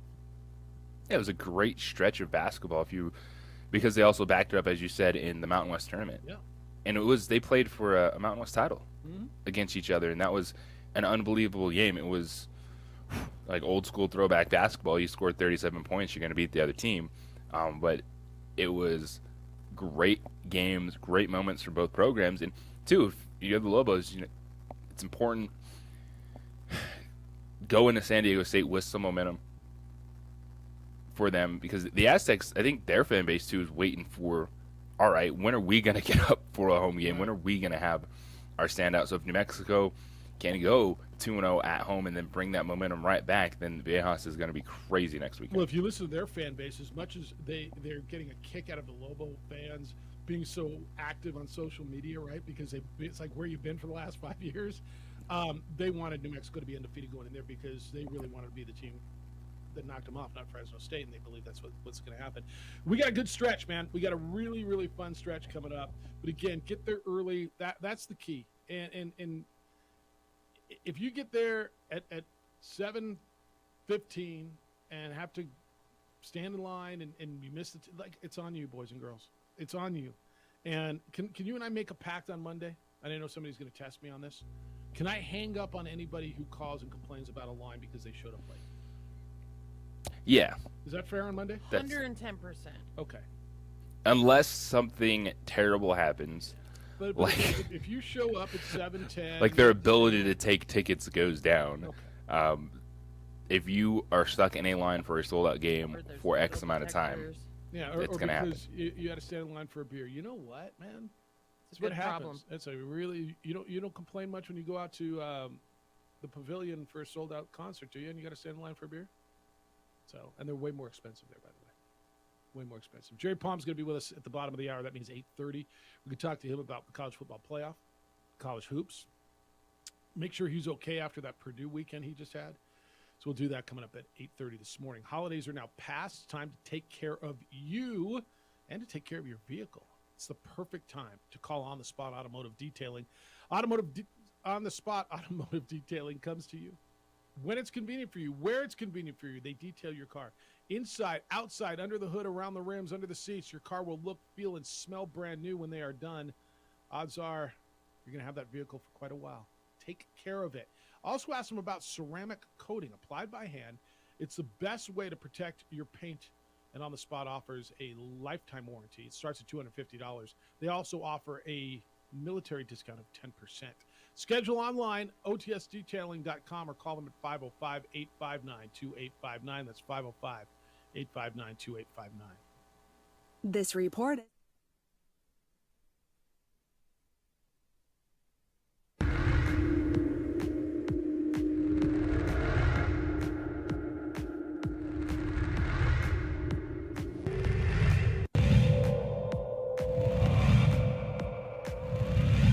Young, here's one up off the rim.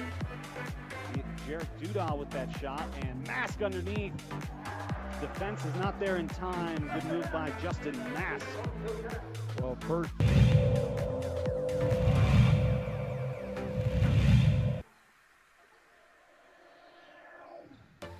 Nice pass. That's working that flex offense right there. And there's another timeout for Coach Bardella.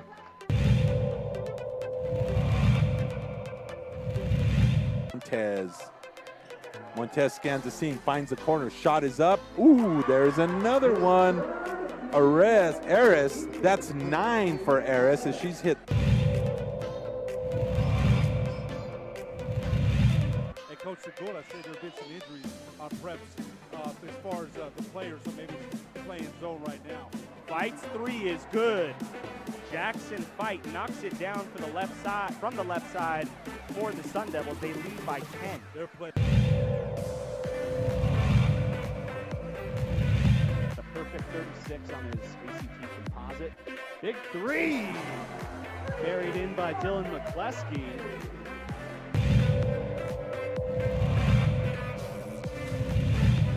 Trifectas of her own. Fires it off down low. Campos off the glass, and there it is. Look at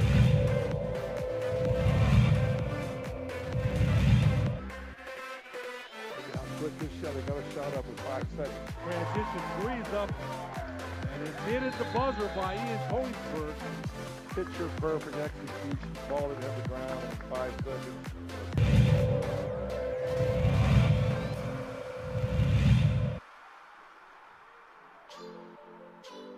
Ball is stolen away by Montoya. Sartans are on the break. Calb finds Trujillo. Pump fake. Trujillo was rejected by Terrell. Rebounded by Calb. Hook shot is up. It's good. 2 points for Brian Calb.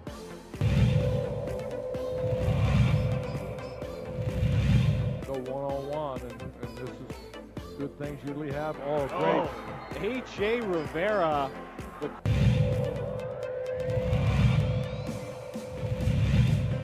I think the story in this one is the pressure defense that has turned up. They force another turnover. Calb's on the break. Throw it down. Calb puts it down. Brian Calb with the dunk in transition.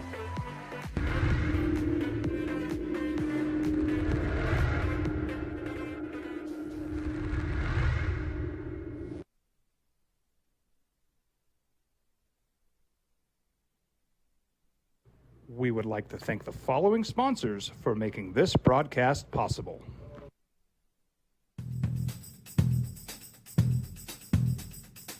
International Protective Services is a proud supporter of ProView Sports and New Mexico Youth Athletics.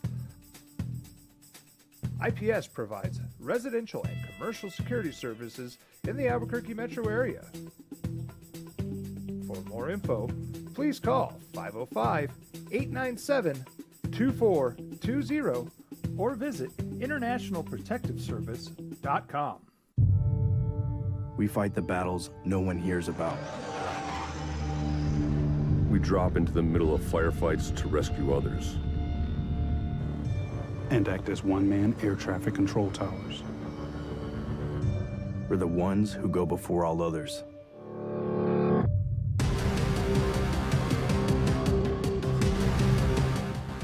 U.S. Air Force Special Warfare are proud supporters of ProView Sports.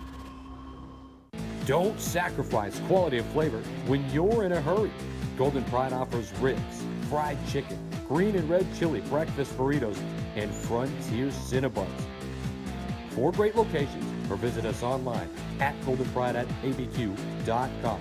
Golden Pride Barbecue Chicken and Ribs, proud supporter of ProView Sports Network. Hi everyone, my name is Master Sergeant Jacob Groves. I am a Air Force Special Warfare Pararescueman. Air Force Special Warfare are proud supporters of ProView Network and New Mexico Youth Sports. Air Force Special Warfare operators are critical thinkers. They maintain a high level of fitness, they take initiative, and they don't quit. For more information on Air Force Special Warfare, contact me at the number listed below. U.S. Air Force Special Warfare are proud supporters of ProView Sports. All right, I'm going to do a little Strauss today, I think. I'm on the House of Strauss. House of Strauss? What time are That'll be you fun. on, JJ? That'll be 6? Yes. All right, so I got big con. I'm on at 6 too. Yeah. All right. Well, is it your pregame show at 6? Yeah, tip off 6:30. Not that the pregame show isn't a big deal, but I mean during commercial breaks, because there's a lot. I've seen the formats of the commercial breaks on the pregame show. So flip over. I'll be over on the House of Strauss at 6 o'clock. I would expect the you guys to dominate that time. Oh, that'll be a fun show, though. What's that? You and Strauss. 2 fun people. I did an hour with Strauss the Friday before New Mexico Bowl, the day before the game. Yeah. I went in there and he's a hoot. Yeah, it's funny because Eric let me talk, which sometimes he doesn't, and there were a lot of things that he thought, he said, well, it's this. And I said, actually, do you want to know what's up? He's like, and I explained some things to him regarding bowl world and football and just stuff. So we're going to talk whatever he wants to talk about, but I'm doing, I did TJ show the other day too. It was on briefly. Another funny person. Is it ratings? Am I helping them or hurting them? You're probably helping them. I mean, I don't know. Any crosstalk is good. I don't know where we are, but I'll be over on News Radio a little bit later. JJ will take over our airwaves at 6 o'clock. He's in beautiful Laramie, Wyoming, where the Lobo women's basketball team plays the Wyoming Cowgirls today. Last night in WAC play, New Mexico State was on the road in beautiful Nacogdoches, Texas. They lost to Stephen F. Austin 69-60. The Aggies are 0-3 in Western Athletic Conference play. 0-3. Back home, they'll play Cal Baptist on Saturday in the Pan Am Center. This came out this morning, JJ. I find this to be a bit encouraging. I don't know how it came out at 8:27 a.m. Mountain Time. Is it not even 8:27 a.m. Mountain Time yet? But that's the time on it.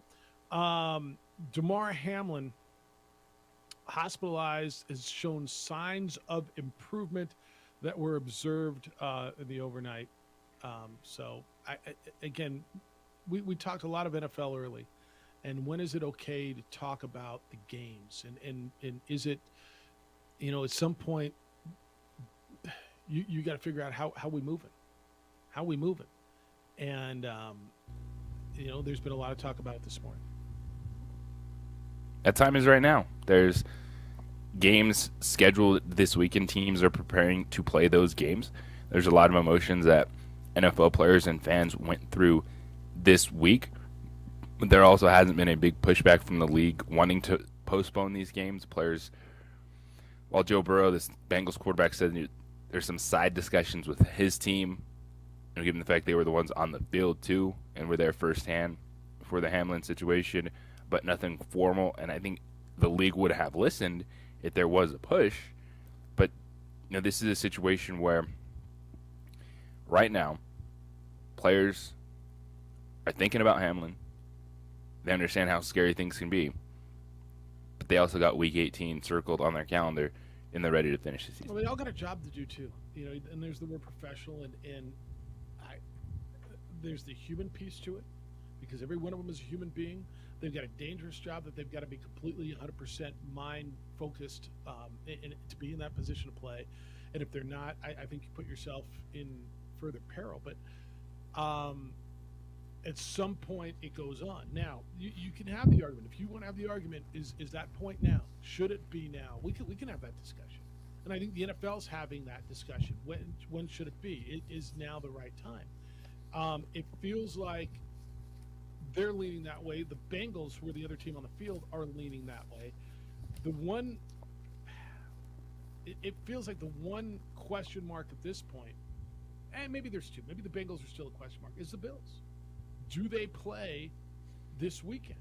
And if they were playing a game that didn't matter, if they were out of the playoffs and the team against whom they are scheduled to play was out of the playoffs, I think they probably would not play that game.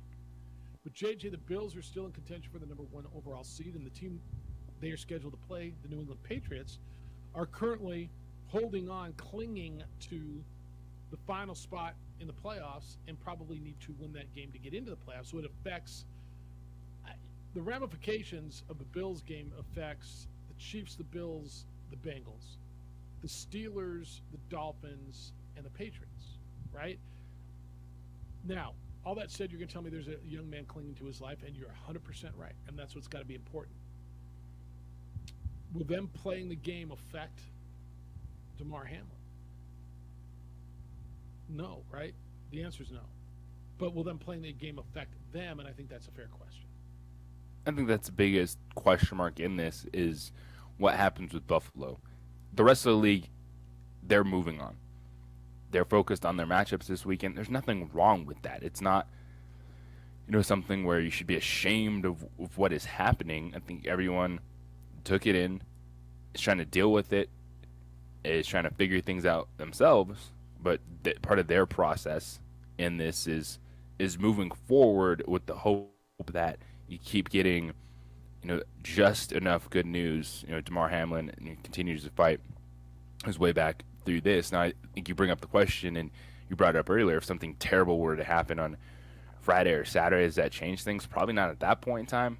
I think it might change things dramatically for Buffalo. But the rest of the NFL is thinking about Hamlin, is thinking about ways to continue to help him, ways to just continue to be as safe as possible on the football field, because this is something that, and everyone wants answers. I don't know when we're going to get answers. It's such an unbelievable thing to see in the modern era. For I've never witnessed someone's heart stop on a football field, and so there's so many things you're trying to compartmentalize, trying to move forward with. But the one thing we do know is there will be NFL football games this weekend. We're not going to get some of the answers that people want for a long, long time, if ever. Like what caused it. And I know we're going deeper. I mean, when you get into the whole vaccine stuff, people are going to tell you that's it, right? I don't know that we're going to have any of these definitive answers. Did the shot to the chest cause him to go into cardiac arrest? Chris Pronger taking a puck to the chest on the ice years ago. I mean, it looks so similar to that, but I'm not a doctor. I'm not going to sit here and speculate. You may never get those answers. All right, we'll talk about this more. When we come back, college football playoff championship game is Monday in Los Angeles, TCU and Georgia. Jerry Palm from CBS Sports is going to be with us. We will talk to him about that as well as Little Hoops. It's the opening drive on 95.9 FM and AM 610, the Sports Animal. I-40. We would like to thank the following sponsors for making this broadcast possible.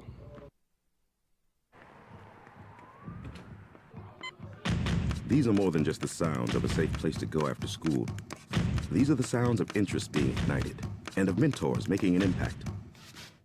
At Boys and Girls Clubs, we don't do just one thing. We do whatever it takes to meet the needs of every kid who comes through those doors. Because whatever it takes is what it takes to build great futures.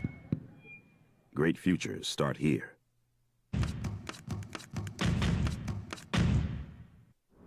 Hi everyone, my name is Master Sergeant Jacob Groves. I am a Air Force Special Warfare Pararescueman. Air Force Special Warfare are proud supporters of ProView Network and New Mexico Youth Sports. Air Force Special Warfare operators are critical thinkers. They maintain a high level of fitness, they take initiative, and they don't quit. For more information on Air Force Special Warfare, contact me at the number listed below. U.S. Air Force Special Warfare are proud supporters of ProView Sports. International Protective Services is a proud supporter of ProView Sports and New Mexico Youth Athletics. IPS provides residential and commercial security services in the Albuquerque metro area. For more info, please call 505-897-2420 or visit internationalprotectiveservice.com. We fight the battles no one hears about. We drop into the middle of firefights to rescue others. And act as one-man air traffic control towers.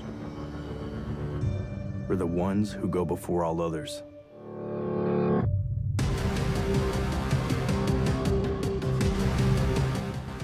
U.S. Air Force Special Warfare are proud supporters of ProView Sports.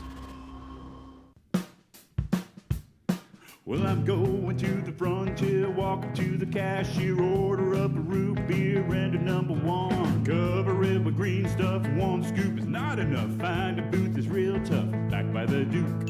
Meet my family, meet my friends in the quirkiest restaurant I have ever been. All of Albuquerque's favorite spot, it's the Frontier Restaurant. The Frontier Restaurant is a proud supporter of ProView Networks.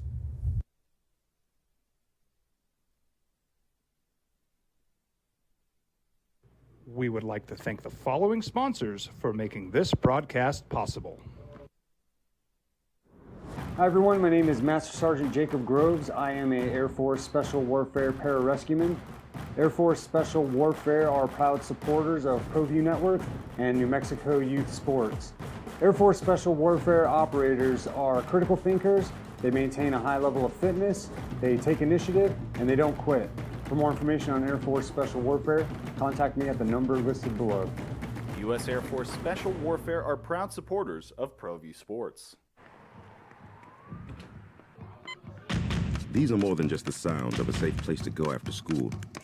These are the sounds of interest being ignited and of mentors making an impact. At Boys and Girls Clubs, we don't do just one thing. We do whatever it takes to meet the needs of every kid who comes through those doors. Because whatever it takes is what it takes to build great futures. Great futures start here.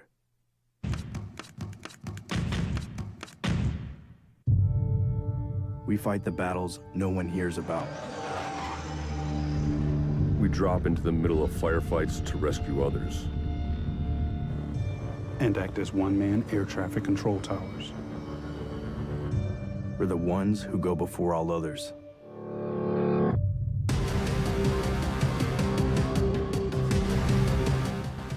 U.S. Air Force Special Warfare are proud supporters of ProView Sports. For 50 years, Clark's Pet Emporium has been your pet's favorite stop. Fish, birds, cats, dogs, reptiles, and small animals. Clark's has built a tradition of friendly, knowledgeable service focused on affordable, quality pet care products and food. Locally owned and operated with 2 convenient locations for all your pet needs, including an extensive selection of gifts for both owners and pets. 11200 Manal Northeast or 4914 Lomas Northeast. Clark's Pet Emporium is celebrating 50 years. Thank you, Albuquerque, the pet supply superstore. ClarksPets.com. As a mom, I try to make the best choices for my family and our health. That's why I choose Western Sky Community Care. It's a Medicaid plan with quality health coverage and special benefits like Boys and Girls Club membership credit, additional dental benefits, and wellness and support programs. I decide which Medicaid plan is right for us. I choose Western Sky Community Care. Learn more about Western Sky Community Care by visiting discoverwesternsky.com today. Don't sacrifice quality of flavor when you're in a hurry. Golden Pride offers ribs, fried chicken, green and red chili breakfast burritos, and Frontier Cinnabons. 4 great locations, or visit us online at goldenpride@abq.com. Golden Pride Barbecue Chicken and Ribs, proud supporter of ProView Sports Network. We would like to thank the following sponsors for making this broadcast possible. Everguard Roofing and Solar. For nearly 20 years, Everguard Roofing and Solar has been working with New Mexicans to enhance their homes and businesses. Symbieta and J.J. Buck. We'll get back to your phone calls coming up a little bit. So, teams, I mean, we went through this yesterday, right? Lobos had their first loss of the season in basketball 2 nights ago to Fresno State.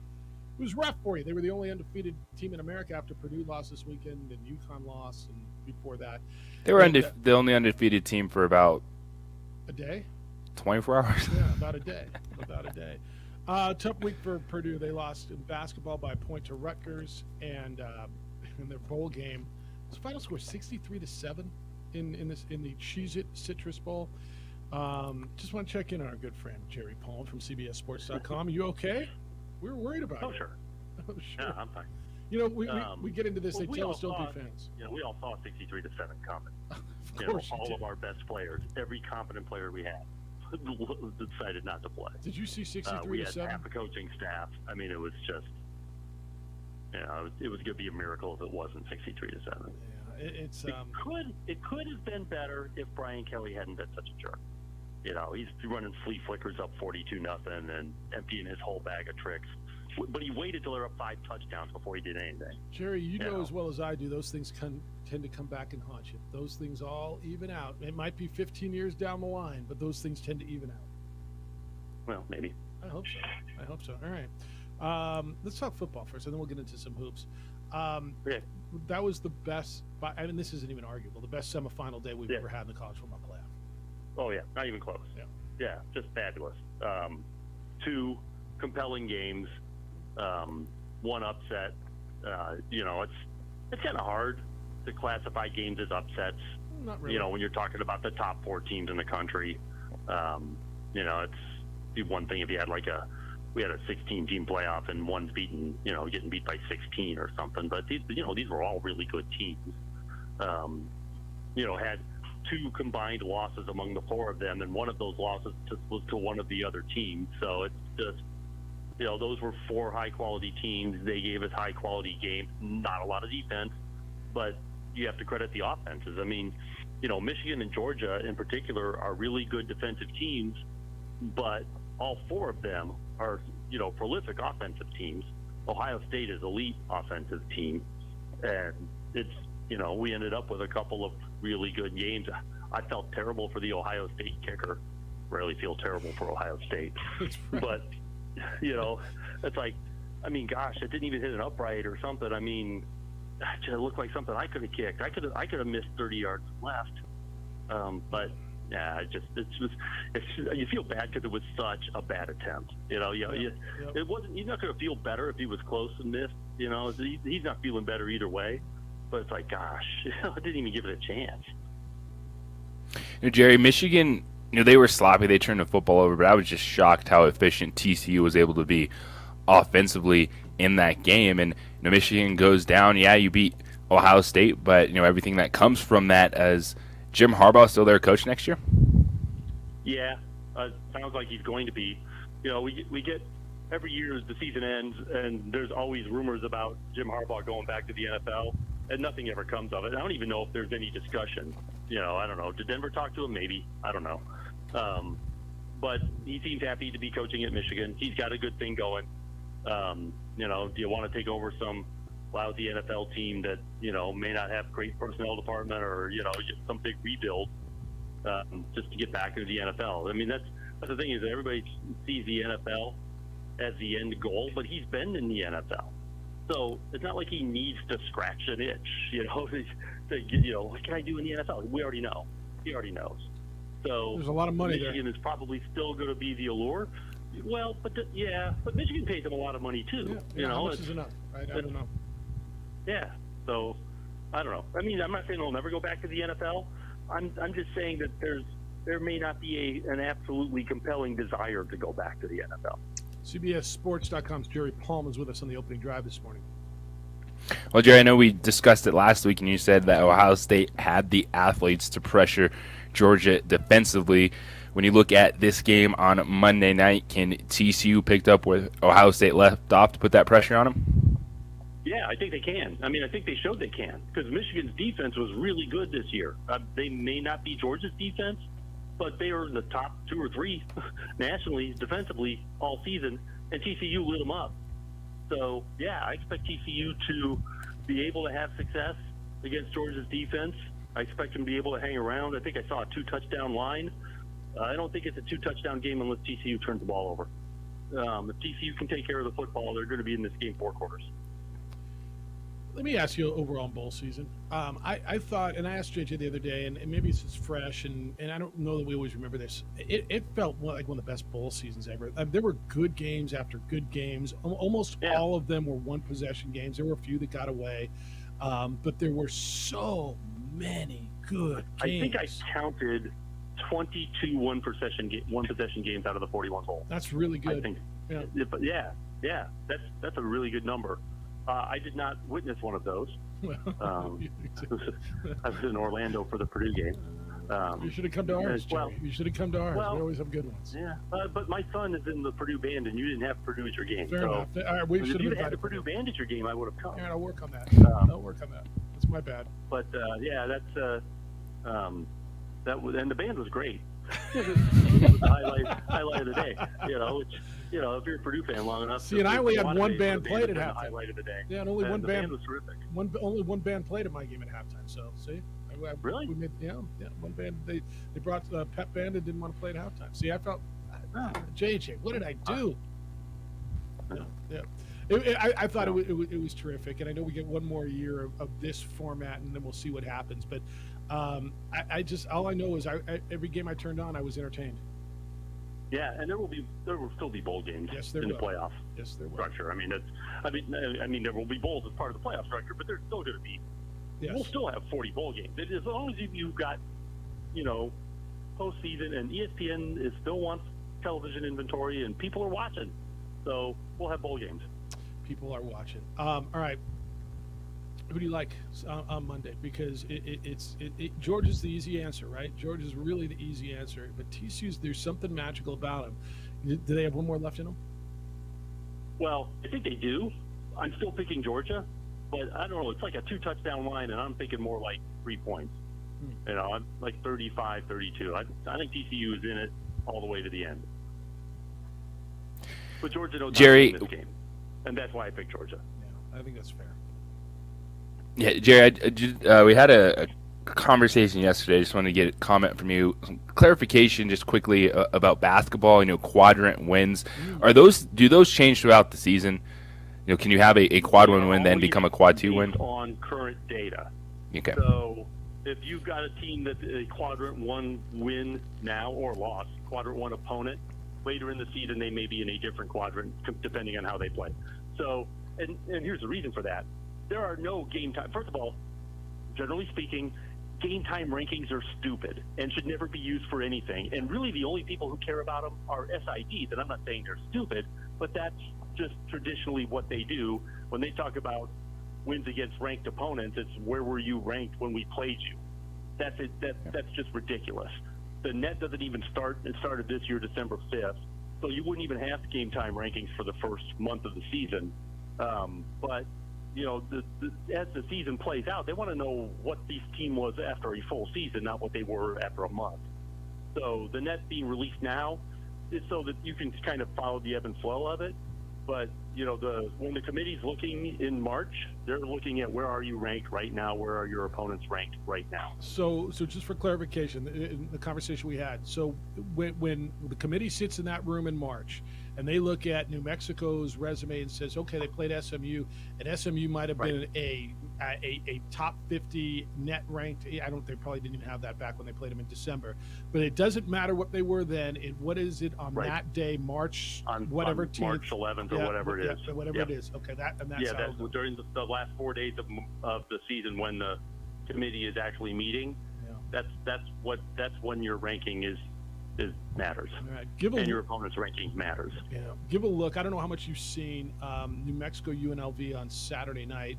It's either on. I didn't get to. I was watching Purdue. Yeah, this coming Saturday. It's the first sellout. It's the first sellout in the pit since the 2014-2015 season. Really? People like this well, that's town. Great. Yeah, this town's popping. That's a great home court. Yeah. When you've got the crowd there, and I was watching some of the. I think it was Colorado State game. Yep. And the crowd appeared to be a factor in that game also. Yeah, this is the first sellout since the 2014-15 season. They sold out about a week in advance, and all of a sudden everybody's like, I can't get tickets. Like it's what Richard's done here, and I don't know when you start having conversation about National Coach of the Year and what they've got to do, and obviously. No, people are talking about it now, but is he in that conversation now? Is he in that? He would be now. Yes, he would be now. Sure. Yeah, and as would, Danny Hurley. Sure. At UConn, as would Painter. Painter should be. Yeah, these teams have gotten off to such great starts, and have got teams that are, they've got something about it that make these great starts improbable, and yet they did. So, but there are certainly others, and as the season goes on, that kind of stuff will get narrowed down, obviously. And if New Mexico's 30-2, certainly Rich is going to be part of that conversation. Yeah, no, it's been a fun start, but give it a look on Saturday. It should be fun. It's a 7:30 Mountain Time start against UNLV, and this town's popping. I walked in the pit for what was the game JJ before the UNLV game, the Iona game. And I said, there's a familiarity here. I've been covering Louisville basketball for 26 years. And it used to be literally when, Bliss was here, even Frischilla was here, every game, it didn't matter who they played. You walk in, there was 18,018 before the renovation. I remember that. And there was a familiarity to that feel recently. And it's kind of cool, and hopefully it'll be a good watch. All right. You going to LA? I am in LA. You are in LA. As we got here yesterday. All right, enjoy the rain. Visiting with friends for a few days before we get into the business of the championship. Beautiful. Well, glad your flights worked out to get you there. Hopefully you brought a rain jacket because you're going to get that. Enjoy it. I'm not going to see you there this year, but I will catch up. Okay. We'll catch up with you next Thursday after it's all said and done. Safe travels. Enjoy LA. We'll read you every day over on CBSSports.com. Follow him on the Twitter. It's at JPPalmCBS. And have fun out there, and always appreciate your time. All right, thanks. Be well. Jerry Palm, CBSSports.com. My biggest thing is he's okay after the trauma that was the Purdue beatings last week. Yeah, the basketball game Monday night coming after the football game, it seemed like he was prepared because you do look at that football, the staff left, players are opting out, and yeah, that stuff can happen. It's what they have created now with the calendar that they've created with transfer portal and opt-outs and everything else. That's what some games are. And look, you know what? I'm not going to tell you this isn't true. In some instances, it created really good matchups. It did. Yeah, and this is one too where you look at for Purdue. Why the heck do you think your player is going to show up when your coach doesn't even want to be there for the bowl game? Right, Like, I get it. Speaking of a coach that said that he'd be somewhere and then, isn't. Did you see Bobby Petrino? He got another new job after getting another new job. It's the opening drive on 95.9 FM and AM 670 Sports Animal. This report is sponsored by Taco Bell. Taco Bell has $2 grilled chicken burritos that We would like to thank the following sponsors for making this broadcast possible.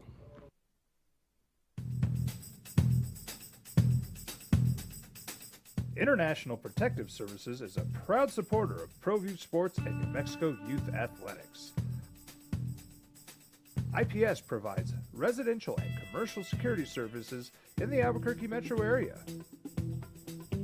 For more info, please call 505-897-2420 or visit internationalprotectiveservice.com. We fight the battles no one hears about. We drop into the middle of firefights to rescue others. And act as one-man air traffic control towers. We're the ones who go before all others.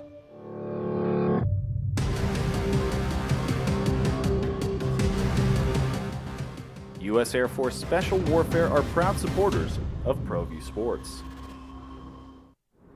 Hi everyone, my name is Master Sergeant Jacob Groves. I am a Air Force Special Warfare pararescueman. Air Force Special Warfare are proud supporters of ProView Network and New Mexico Youth Sports. Air Force Special Warfare operators are critical thinkers. They maintain a high level of fitness, they take initiative, and they don't quit. For more information on Air Force Special Warfare, contact me at the number listed below. U.S. Air Force Special Warfare are proud supporters of ProView Sports. As a mom, I try to make the best choices for my family and our health. That's why I choose Western Sky Community Care. It's a Medicaid plan with quality health coverage and special benefits like Boys and Girls Club membership credit, additional dental benefits, and wellness and support programs. I decide which Medicaid plan is right for us. I choose Western Sky Community Care. Learn more about Western Sky Community Care by visiting discoverwesternsky.com today.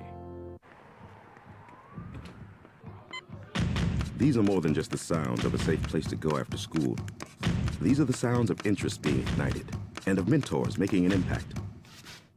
At Boys and Girls Clubs, we don't do just one thing. We do whatever it takes to meet the needs of every kid who comes through those doors. Because whatever it takes is what it takes to build great futures. Great futures start here.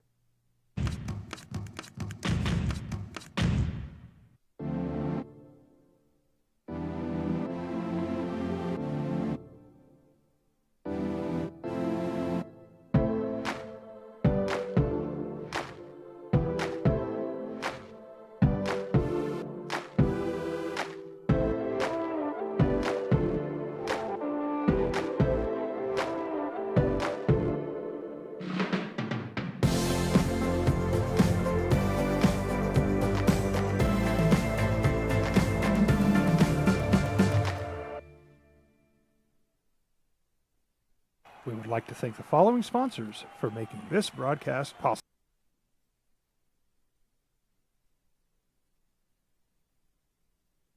We would like to thank the following sponsors for making this broadcast possible.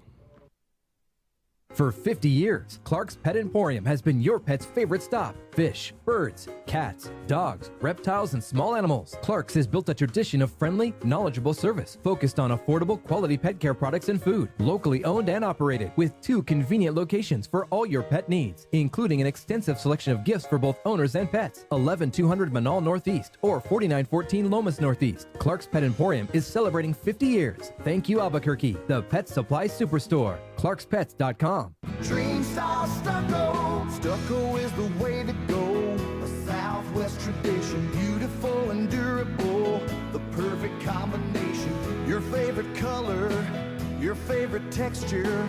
You're gonna love it when they put it all together. Through any weather, nothing looks better. From the smooth to the rough, they really know their stuff. Nobody does stucco like Dream Style Stucco. We fight the battles no one hears about. We drop into the middle of firefights to rescue others. And act as one-man air traffic control towers.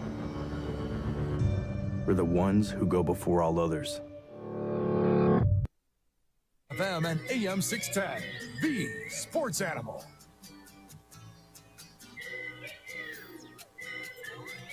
Google ABC. No, I found it's actually legit. Kyle's next. I mean, not that present. I'm going to sit here and just Google stuff all over America. Yeah, be careful with that. I know. Gotta be careful when you Google certain things. Opening drive, Jeff, JJ, A. Marie, Adrian on 95.9 FM and AM 610. The sports animal. JJ's in beautiful. How's the weather in Laradice? You open the window. Now that you're getting a little sunshine, and what do you see?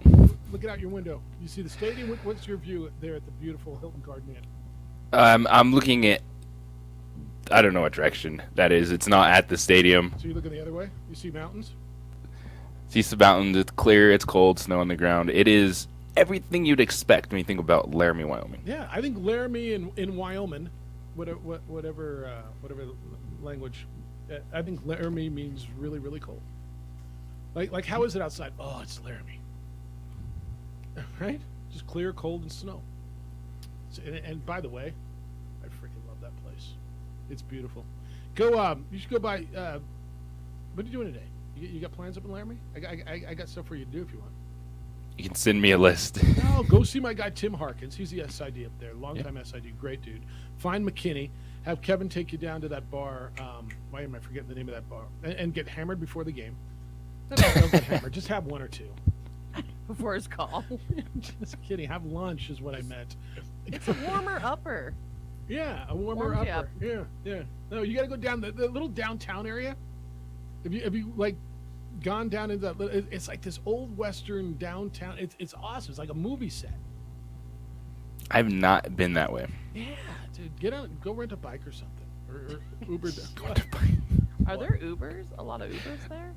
There's got to be. Like right? how small is Laramie? Like 30,000 people. Okay, yeah. It's not like there's like 2,000 people. No. I mean, it's like 2 exits. It is. You get 2. Yeah, I think they get 2 exits. Yeah, it's a college town, big university town. There's got to be some Ubers. All right, I told you about Bobby Petrino.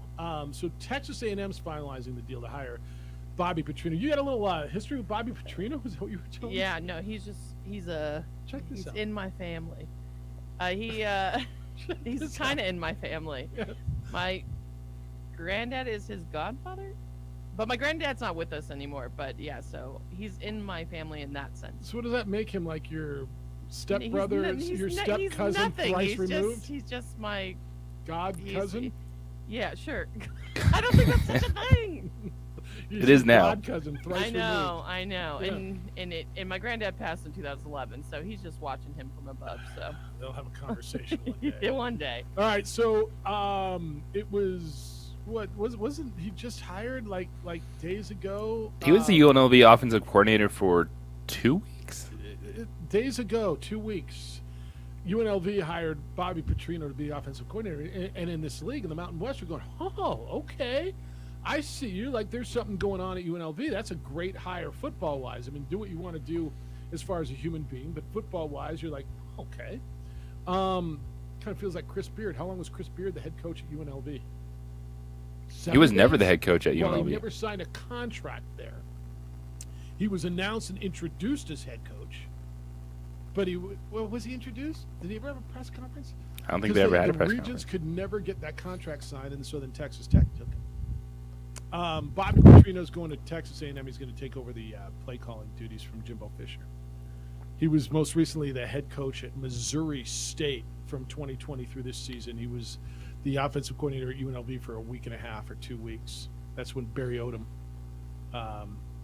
Basically, Barry Odom's the head coach at UNLV, said, quote, "Today we accepted the resignation of Coach Petrino and wish him well in the future. I look forward to introducing our new offensive coordinator soon. As I continue to build our UNLV staff, what stands out to me is the energy around this program," end quote. All right. Didn't somebody else, Zach Arnett did this, right? Zach Arnett went to Syracuse, took the defense. At least it was only like 3 I days. think that was 9 days. 9 days. Yeah, Dude, there is nothing like the world of college football coaching. That's probably right. Just the whole, everything that is preached and nothing is actually done by these coaches, what they say they want from their players. Loyalty. 505-246-0610, 888-922-0610. All right, I got a bunch of correspondence from you since we've kind of been talking to people and stuff. It's the opening drive. How about forgetting your jerseys? What happens when a team shows up for a game and they don't have uniforms? That happened last night. Next on the opening drive.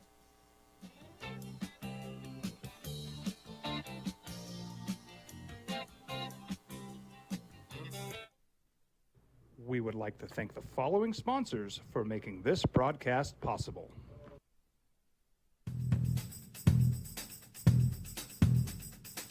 International Protective Services is a proud supporter of ProView Sports and New Mexico Youth Athletics.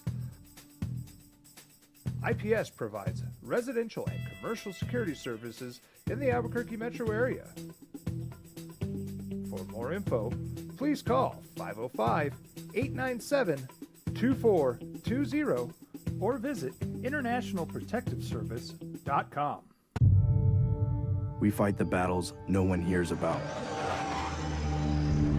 We drop into the middle of firefights to rescue others. And act as one-man air traffic control towers. We're the ones who go before all others.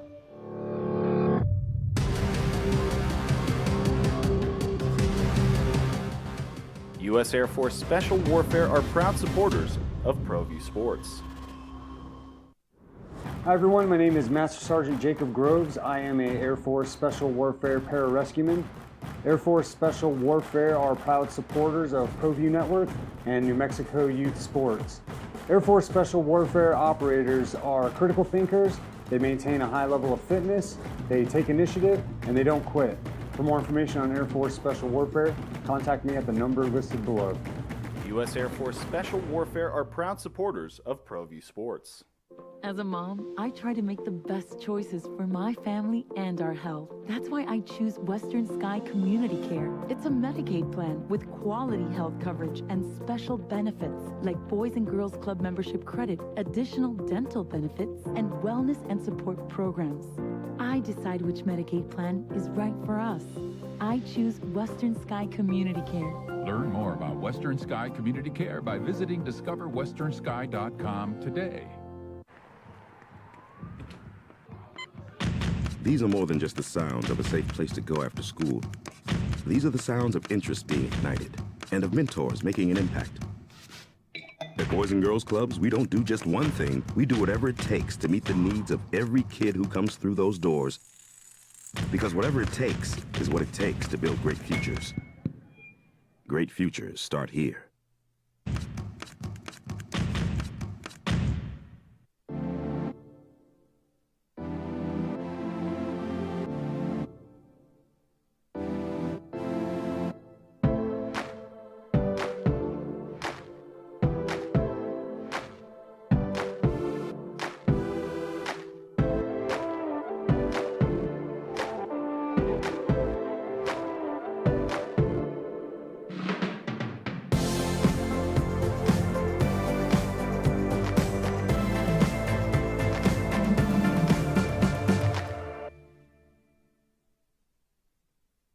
We would like to thank the following sponsors for making this broadcast possible.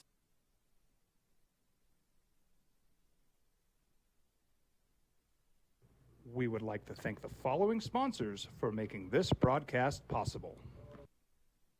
For 50 years, Clark's Pet Emporium has been your pet's favorite stop. Fish, birds, cats, dogs, reptiles, and small animals. Clark's has built a tradition of friendly, knowledgeable service focused on affordable, quality pet care products and food. Locally owned and operated with 2 convenient locations for all your pet needs, including an extensive selection of gifts for both owners and pets. 11200 Manal Northeast or 4914 Lomas Northeast. Clark's Pet Emporium is celebrating 50 years. Thank you, Albuquerque, the Pet Supply Superstore. ClarksPets.com. Dream style stucco. Stucco is the way to go. A Southwest tradition, beautiful and durable. The perfect combination. Your favorite color, your favorite texture. You're gonna love it when they put it all together. Through any weather, nothing looks better. From the smooth to the rough, they really know their stuff. Nobody does stucco like Dream style stucco. With 3-time New Mexico Sportscaster of the Year, Jeff Symbieta, and JJ Bach. You have a job, one job to do. Bring the uniforms, have them set up and ready to go, and then clean them up and get them laundered. I mean, that's your job. That's not really right. As a manager, you have a lot of jobs. But one of the key jobs would be make sure you bring the uniforms. Good morning to you, Mary. What day is today? Thursday? It's a weird week, wasn't it? Yes. Still off. Merry Thursday. It's the opening drive. Jeff, JJ, Marie, and Adrian. When do you stop saying Happy New Year, by the way? Now. So like, I don't know. Would it have been wrong to say it No, to but Jerry, see, even though we didn't? Well, you haven't seen Jerry probably. Right, so, that's my point. Yeah. So after you've seen everybody once. Merry New Year. All right. JJ, did you bring the uniforms? Oh, it's not your job. No, but I do got a story about something that happened pregame that I'll tell you after you give us this story. I love these stories. All right, so Texas A&M was losing before they tip off of the game yesterday against Florida. How can that be, Jeff? You start game 0-0. Well, so Texas A&M was in Gainesville playing an SEC basketball game against Florida. Aggies went out, warm up, and you're not warming up in your game jersey anymore because you got warm-ups and all the other gear. So they went back into the locker room to put on their uniforms, and the Aggies realized, JJ, the managers had left the game jerseys at the hotel. Oopsie. I guess evidently you take them and you hang them up in your hotel room so they don't get wrinkled or something like that. So the managers ran back to the hotel to grab them, but Texas A&M was hit with a delay of game penalty, officially deemed an administrative technical because the start of the game had to be postponed for a few minutes. So Florida's Will Richard made the free throw, and before the opening tip, it was 1-0 Gators. And by the way, the final score was 66-63. The Gators lost the game. They're 0-2. The Aggies are now 1-0 in conference play. So Buzz Williams is the head coach of Texas A&M. So how would you handle this, by the way? You're the head coach. I guess you handle it differently if you win the game as opposed to if you lose the game by a point, right? Yeah. How would you handle it? So you're asked after the game, hey, Coach, what happened with the uniforms? Well, Coach Buck? So we had a mistake made pregame. It won't happen again. Everyone taking accountability for leaving the jerseys back. It was unfortunate, but at one point it shouldn't decide the game. So Buzz Williams took the heat, but he let it be known what happened, but he took the heat. But not really.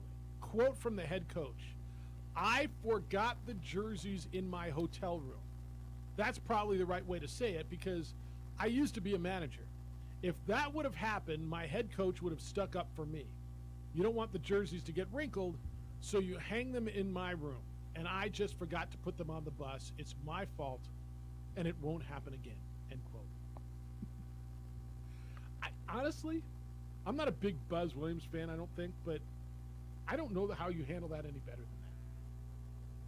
You explain what happened, but I'll take the heat. But I'll bet that conversation between head coach and managers was uncomfortable for those student managers.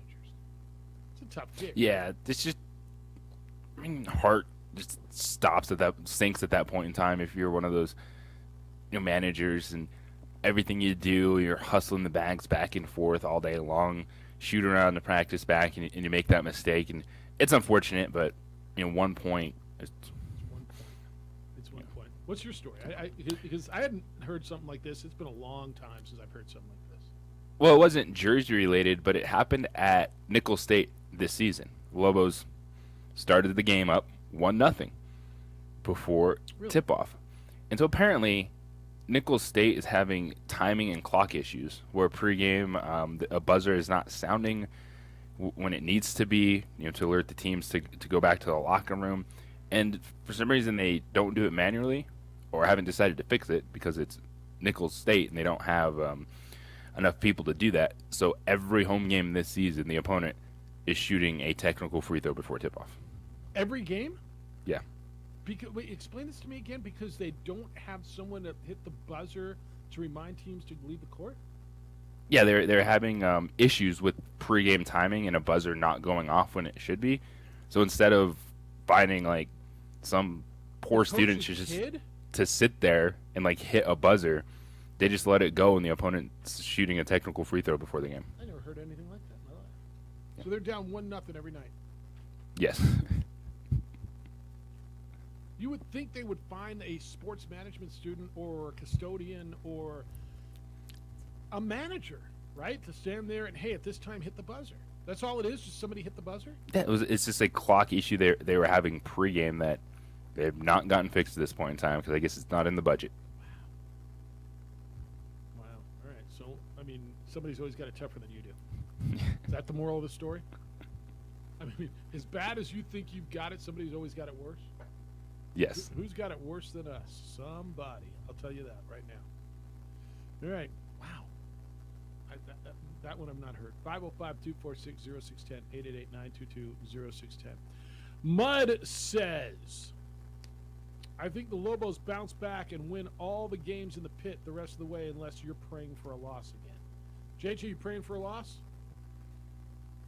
I forgot to bring my statue with me during this trip, so luckily for Mud, I am not right now. Yeah, can you guys let me know before I head to the sports bet? Because that would be great. If we're praying for a loss? Yeah, because you guys are obviously Yeah, no, we're like Oz. Yeah, we are the great Oz. Great business, by the way. All right. What did Shane Dumas Sanchez do last night, by the way? Do you know? He went for 62 nights ago. I know he had another big night last night. It was in the Del Norte. So Hobbs beat Del Norte by a score of 85-68. Shane Dumas Sanchez had 36 of the 68 for Del Norte last night. So he had 60 the night before, 38 last night. JJ, the text line wants to know, is Patino looking at Shane Dumas Sanchez, Del Norte basketball player? It says, I believe he is better than House. Oh, okay. Because he scored 60 out of his team's 67 in a loss the other night. I need to watch him play, but I'm going to tell you. Jalen House is a really good basketball player. Yeah, Really, why are you guys really putting... good. Why is this person... What? Really why are you good. even going there? Why can't you just praise this Well, player? I think what he's saying partially is, here's a local guy who's putting up ridiculous Great. numbers. JJ, I need to go out and see Shane Dumas Sanchez play with my eyes. We've had good scores around here. How tall is it? About 6 feet? Now Is House that isn't very- 6'1"? House isn't very big either, so obviously Yeah, you don't need to be no huge. problem. Okay. I don't know. Is he a Division I player? Can he play defense? Can he stop anyone? Does he know how to pass the ball? I don't know any. I got to watch some Del Norte basketball. I will make it a point to find a Del Norte game. Better than House? House is pretty damn good, man. He may be first team all conference. Yeah. Let's see how a high school player transitions into college basketball also. I think it's hard to compare those players, Yeah. right, as of right now. Yeah, I mean, look, I'm not telling you he's not good. I'm not telling you that at all. And I don't know who's Who's recruiting? I want to know more about it. And we'll get more into that. All right, Lars is in on the email. Can I vent about bowls, Hefe? Sure. Where else would you do that? I don't. I know the OD says there are too many bowls, but it's funny there aren't any when Lars wants to watch them. I want to sit on my ass all day Christmas Eve and Christmas Day on my couch and watch bowls. There was one. Aztecs crapping all over themselves in that tiny gym with bad camera angles in Hawaii. NFL saved the day this year, but what about next? Back to nothing but crummy, meaningless NBA. That's from Lars. Yeah, that's probably right. Meaningless. There was didn't the Camellia Bowl play Christmas Day last year? Pretty sure the Camellia played Christmas Day. Hawaii plays on Christmas Eve. I tell you what, Lars, I know the people who do the ESPN scheduling. I know them pretty well, actually. I will give them your email, and as they go through this in February, March, April, into May, scheduling bowl games, I'll make sure that their outlook matches up with yours, so that there's games to match up. Because I mean, we need Lars to watch games. Well, we don't need anyone else to be able to have a holiday, but just Lars can have a holiday. Oh, that's right. Also, he doesn't like the NBA. I enjoyed watching NBA all day. I'm not gonna lie. And NFL. I don't think I watch any NBA on Christmas. Yeah, but also I know you're the kind of guy like JJ and I. We watch NBA right now. You don't, but there's nothing wrong with that. No. I again, do your thing. Do your thing. Just don't put the other down. Yeah. Like, guess what? A lot of people love that there's NBA on. I watched NFL on, college basketball. All NFL, and I lost I didn't even tell you this one. I lost a fantasy championship game by a half a point. Oh my God. Was it an important fantasy game? It was a semifinal. No, I'm saying for money. Yeah, it was a semifinal. Gosh, that sucks. And I picked up the Denver defense that week against the Rams. I had -4. I mean, with the way your Rams have been playing, you trusted the Denver defense. Yes, that's a little sarcasm, but yeah. Yes, and then, but I had James Conner in that last game for Arizona, and they went overtime against Tampa Bay. And I'm like, oh yeah, and they won the toss. I just needed to catch one pass or get 5 yards. Oh, that's the worst. That might have been the worst fantasy loss I ever had. Not that anybody cares. What did you do on Christmas Day? What was your viewing? Did you watch cartoons with the kid? Did you watch the NFL? Did you watch NBA? Well, I watched Nickelodeon flame the Denver Broncos. Okay, all right. Patrick Starr ripping Russell Wilson because that's the season. Brilliant, by the way. Yes, which is great. To keep a kid's attention for a little bit. Nickelodeon football game, fantastic on Christmas. I was just pretty much in shock. But that's what you get, Jeff, for going against your Rams. Stop betting against Los Angeles Rams. And you know what's crazy about that? That's why I didn't take the Chargers defense last week and went a different way and lost the final in a different way. There's just no right way to do that. There's no winning. All right, keep them coming. Jeff at sportsanimалabq.com. JJ at sportsanimалabq.com. You can send us a text to the text line 505-246-0610, or you can call the 377 Brewery hotline 505-246-0610. Adrian's producing and doing an insanely good job over on the video, the visual medium on ProView Networks, Comcast Channel 26, and our Facebook page, The OD in the AM. Hey, who's watching your house? Good guys watch my house. It's IPS, International Protective Service. I've trusted IPS for years. And now you see them all around town at businesses and patrolling communities because IPS keeps the bad guys away. There's a lot of bad guys out there. Property crime's on the increase. Officer shortage continues to be an issue. International Protective Service protects you, your family, your business, what you've worked so hard to build. Don't be a victim of property crime, and don't wait until you're a victim to give them a call. IPS is affordable, private security, highly trained armed guards or 24-hour patrols. Give them a call, see what they can do for you, protect what you have worked so hard to build. Committed to our community, to your protection. Call IPS at 505-897-2420. 505-897-2420 or online at ipsglobal.com.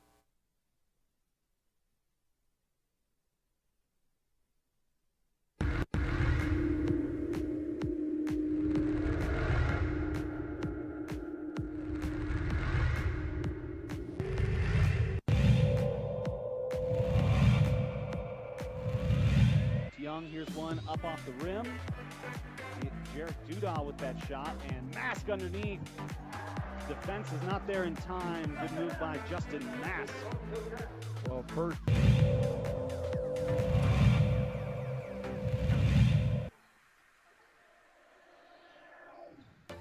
Nice pass. That's working that flex offense right there. And there's another timeout for Coach Bardella.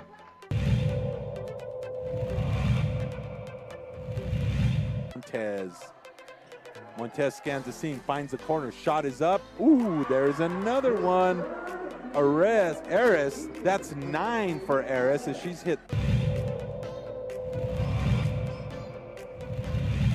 And Coach Segura said there have been some injuries on preps as far as the players, so maybe playing zone right now. Fights 3 is good.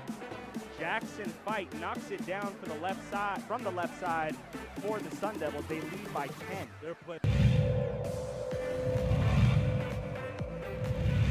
A perfect 36 on his ACT composite.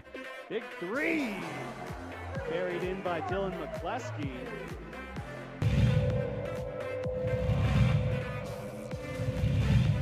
Trifectas of her own. Fires it off down low. Campos off the glass, and there it is.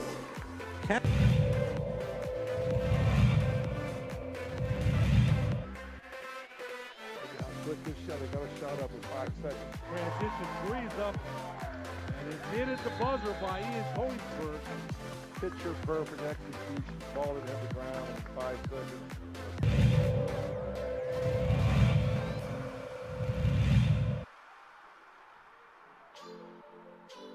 Ball is stolen away by Montoya. Sartans are on the break. Calb finds Trujillo. Pump fake. Trujillo was rejected by Terrell. Rebounded by Calb. Hook shot is up. It's good. 2 points for Brian Calb.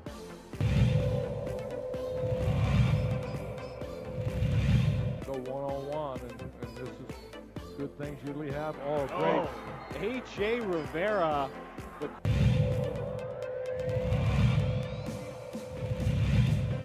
I think the story in this one is the pressure defense that has turned up. They force another turnover. Calb's on the break. Throw it down. Calb puts it down. Brian Calb with the dunk in transition.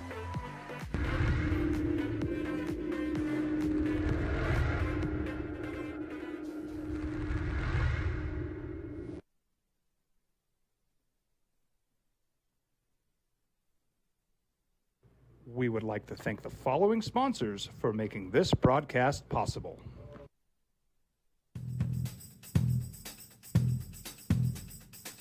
International Protective Services is a proud supporter of ProView Sports and New Mexico Youth Athletics. IPS provides residential and commercial security services in the Albuquerque metro area. For more info, please call 505-897-2420 or visit internationalprotectiveservice.com. We fight the battles no one hears about. We drop into the middle of firefights to rescue others. And act as one-man air traffic control towers.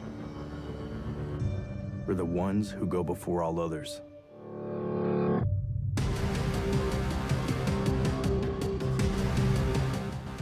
U.S. Air Force Special Warfare are proud supporters of ProView Sports. Don't sacrifice quality of flavor when you're in a hurry. Golden Pride offers ribs, fried chicken, green and red chili breakfast burritos, and Frontier Cinnabons. 4 great locations, or visit us online at goldenpride@abq.com. Golden Pride Barbecue Chicken and Ribs, proud supporter of ProView Sports Network.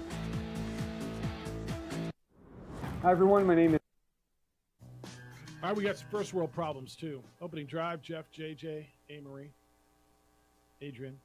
If you missed any of it today, Jerry Palm was really good. Go check out our podcasts, wherever you get your podcasts, iTunes, Stitcher, Audible, on our broadcast page, sportsanimalabq.com.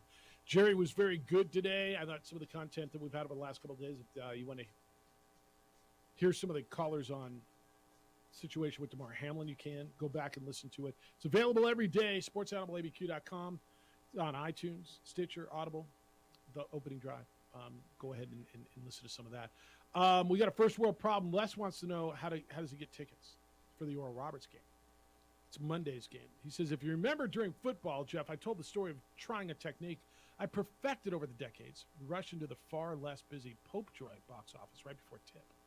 When I got to the Popejoy office, I was told athletics was no longer part of the university ticketing system. Level football was so bad, I never attempted to go to another game. So how do I buy tickets? And buy tickets, I mean physical ducats I hold in my hand. I'm not interested in trying to deal with a website. Okay? But yet you just send an email? Don't wait till the last minute. You go down to the pit box office. I mean, go down at 11 o'clock, 12 o'clock, 3 o'clock. Go in the afternoon. Today, tomorrow. Ticket office is open. Walk up, tell them you want tickets to the game against Oral Roberts. And I believe they will still, if you demand it or ask for it or request it, give you a physical ticket. Have I helped, JJ? I'm here to help. Well, it's nice that the person sending an email doesn't want to deal with stuff with the computer. I want a damn website that I got to deal with tickets, man. Yeah. All right, Bruce wants to know what happened to Smooth Jerry's theme song. There's a Jerry Palm theme song he sent. I guess. Has there been a theme song? Yeah, I don't know if there ever has been. Oh, I didn't. Say the year and a half I've been here. Never heard it. Sid says this happened here in 1986, Mr. Symbieta. Gary Colson and Louisville basketball got a boost from UTEP fans in the WAC conference tournament, which was held in El Paso. Specifically, Louisville basketball allegedly forgot to pack their road uniforms. The Lobos ended up having to borrow team uniforms from the Miners for the first round game against BYU. Cougars weren't expecting to get any support from Miner fans because even back then everybody hated BYU. However, wearing those ugly orange Miner uniforms gave them a bigger psychological boost because the Miner fans got behind Lobo basketball and beat BYU 79-68. I'm not sure I've heard that story. Have you? No, I have not. Wear UTEP uniforms because they forgot theirs I've heard about teams that stuff luggage got lost in travel and they had to wear practice uniforms or find uniforms from a team or intramural uniforms or something like that. I've heard that kind of stuff, but I never had heard about that one. Escaped me. But yeah, at Texas A&M yesterday, the managers left the uniforms in the hotel. All right, Aggie fan, you have been very, very silent. 69-60, Stephen F. Austin over New Mexico State last night in Nacogdoches. So the Aggies are 0-3 in WAC play. They'll be home for Cal Baptist. We'll reach out and get some Aggie stuff here soon. But interested in where you are now with that program. You would hit a really high point last March. You won a tournament game. And you were in contention to get to the Sweet 16. I mean, you were right there against Arkansas. Coach leaves, you got a new coach. There was excitement. We all know what went down here in November. Is that why this team is struggling? It's got to be a factor, right? This isn't all X's and O's, is it? That is a factor because it's not just a player that's not on the team anymore and Mike Peake not being available on the court. I do think it highlights some of the chemistry issues that this team has overall. And when you read reports on the team, people that have watched them, that are covering them, they see a team that a lot of times it looks like there's just a bunch of dudes trying to go out there and get theirs, haven't really settled into their roles. And you can kind of see that by WAC play. Mexico State's not the big dog in this league this year, and so they got to be tough. They got to grind. They were not good defensively in the second half. Anytime they needed to make a stop last night, they couldn't. And so I think that there's a lot of things weighing down on this team. The fact that even with the program expectations, this team wasn't going to be just as good as past teams right away. You're seeing that it's still a challenge when you can be a really good JUCO player, but that first year of D1 basketball, there's an adjustment to that. And I think this coaching staff is feeling a different pressure because the way they probably were interacting and working with these guys before that night has done a complete 180 since that night in Albuquerque. I think that's 100% right. Outside of the pandemic season, it's the first 3-game losing streak for New Mexico State since 2010-2011. Back home at it at the Pan Am Center against Cal Baptist on Saturday. And I don't know, man, it's going to be an interesting 2 months down there because the football, I think football kind of gave you a little cover on this. Jerry Kill signing his contract was a big deal, evidently, last week. Winning the bowl game is a big deal. 7-6 football, you don't normally have that. So it was big. But we're getting further and further away from that every day. Basketball has stirred the drink in this state and certainly down there at that athletic program for a long time, right? That fan base has hung its hat on basketball for a long time. And basketball is scuffling right now. What's the way out?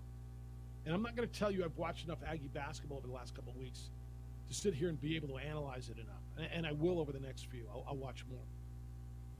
But Aggie fan, where are you as far as does this turn around? And does Greg get through this? How much of this is on your head coach?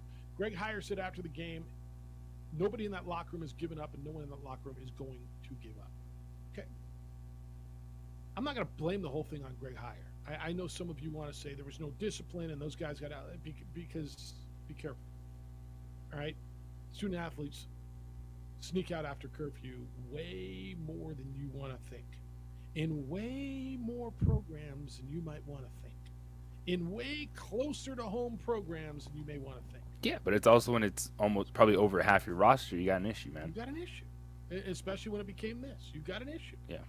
And so I think that part of that is the vibe, the way that they were working with the players has changed. And everyone is trying to figure out what their role needs to be in this situation. 505-246-0610 is how to get here on that. I haven't heard a lot of I haven't heard Aggie fan at all in regards to basketball. And it's eerily quiet. You know, when Louisville fans scuffling, you hear it. It's been a minute since Aggie fan has had to deal with this in basketball. You've been really, really good for a long time. How do you get out of this one? Do you? Is this just a lost season because of what happened? You know, these two teams have gone different ways since that fateful night in November. We never got to see those games. Louisville fans like, yeah, good. We can place them with better net ranking teams. They're not dragging down our ranking. Okay. I think we all wanted to see it. But I think we also all think that it's better around here when both Louisville and Aggie basketball is good. It's been a minute since they've both been good, right? It's been a minute. They got to turn that thing around. Aggie fan, I wonder where you are on this. And the silence is not really eerie. It's just, it's out of character. And I know you care. Yeah, there's been no Jason, right? There's been, what was the last Jason email we got? Yeah, I was just thinking, I was like, man, we haven't heard from Jason. Yeah, Jason, if it's even sent right, Jason into the basement, makes me concerned. It's like when we don't hear from Sean after a Jets loss, I get concerned. 3 league losses in a row and no Jason? There's your Jason signal. 505-246-0610, 888-922-0610. Well, guys, I have been telling you about 377 Brewery, and we're talking about college hoops. We're talking about the men's Lobo game bouncing back against UNLV this week. And I have been having a blast. If you haven't heard, I've been hosting my own pregame parties at 377 Brewery. It's on the corner of Yale and Gibson. I start them 2 hours before every Lobo game, and the first one did not disappoint. I've gotten more staff and bartenders to make sure you guys get your drinks and food. You can get in and out there because you want to get early to the White Oak game at the Pit this Saturday, January 7th, as we take down UNLV. Listen, it's an amazing. We had an amazing first one before we took down Colorado State. We're about to take down UNLV. We had food specials, $2 off green chili cheeseburgers, fish and chips, which are award-winning, by the way. Wings. We had a special cherry limeade Lobo drink. They have amazing full bar, beers, cocktails, you name it. They got it. It's almost a scratch kitchen. It's local spirits, local. It's so important that we continue to keep supporting local here in Albuquerque. So instead of going to a chain restaurant, nothing against them, come to and support local at 377 Brewery. It's right around the corner from the Pit. It's going to be fun. We're going to be cheering. We're going to be giving away gift cards tickets to future games, merch, and other prizes all throughout the happy hour. So come out to 377brewery.com, meet your girl A. Marie. And if you want to look ahead, look at and for any other live events, we got stand-up comedy coming up, and music. Just make sure to check them out at 377brewery.com. Remember when sports talk used to be...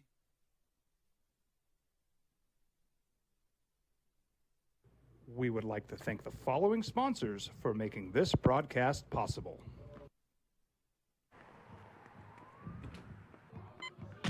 These are more than just the sounds of a safe place to go after school. These are the sounds of interest being ignited and of mentors making an impact. At Boys and Girls Clubs, we don't do just one thing. We do whatever it takes to meet the needs of every kid who comes through those doors. Because whatever it takes is what it takes to build great futures. Great futures start here.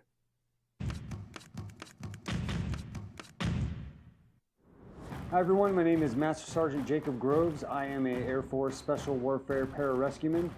Air Force Special Warfare are proud supporters of ProView Network and New Mexico Youth Sports. Air Force Special Warfare operators are critical thinkers. They maintain a high level of fitness, they take initiative, and they don't quit. For more information on Air Force Special Warfare, contact me at the number listed below. U.S. Air Force Special Warfare are proud supporters of ProView Sports. International Protective Services is a proud supporter of ProView Sports and New Mexico Youth Athletics.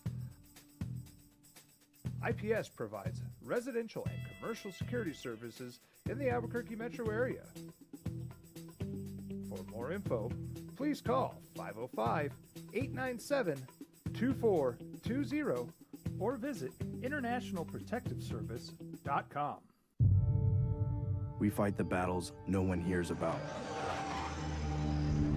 We drop into the middle of firefights to rescue others. And act as one-man air traffic control towers. We're the ones who go before all others.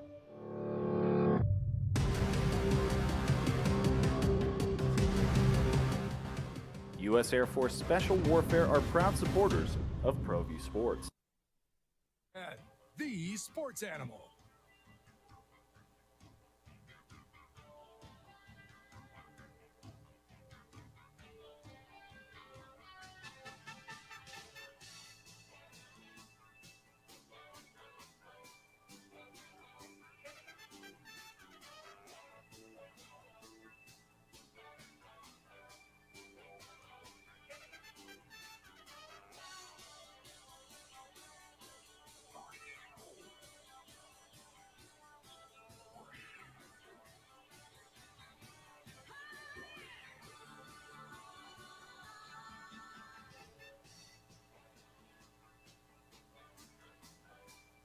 What up?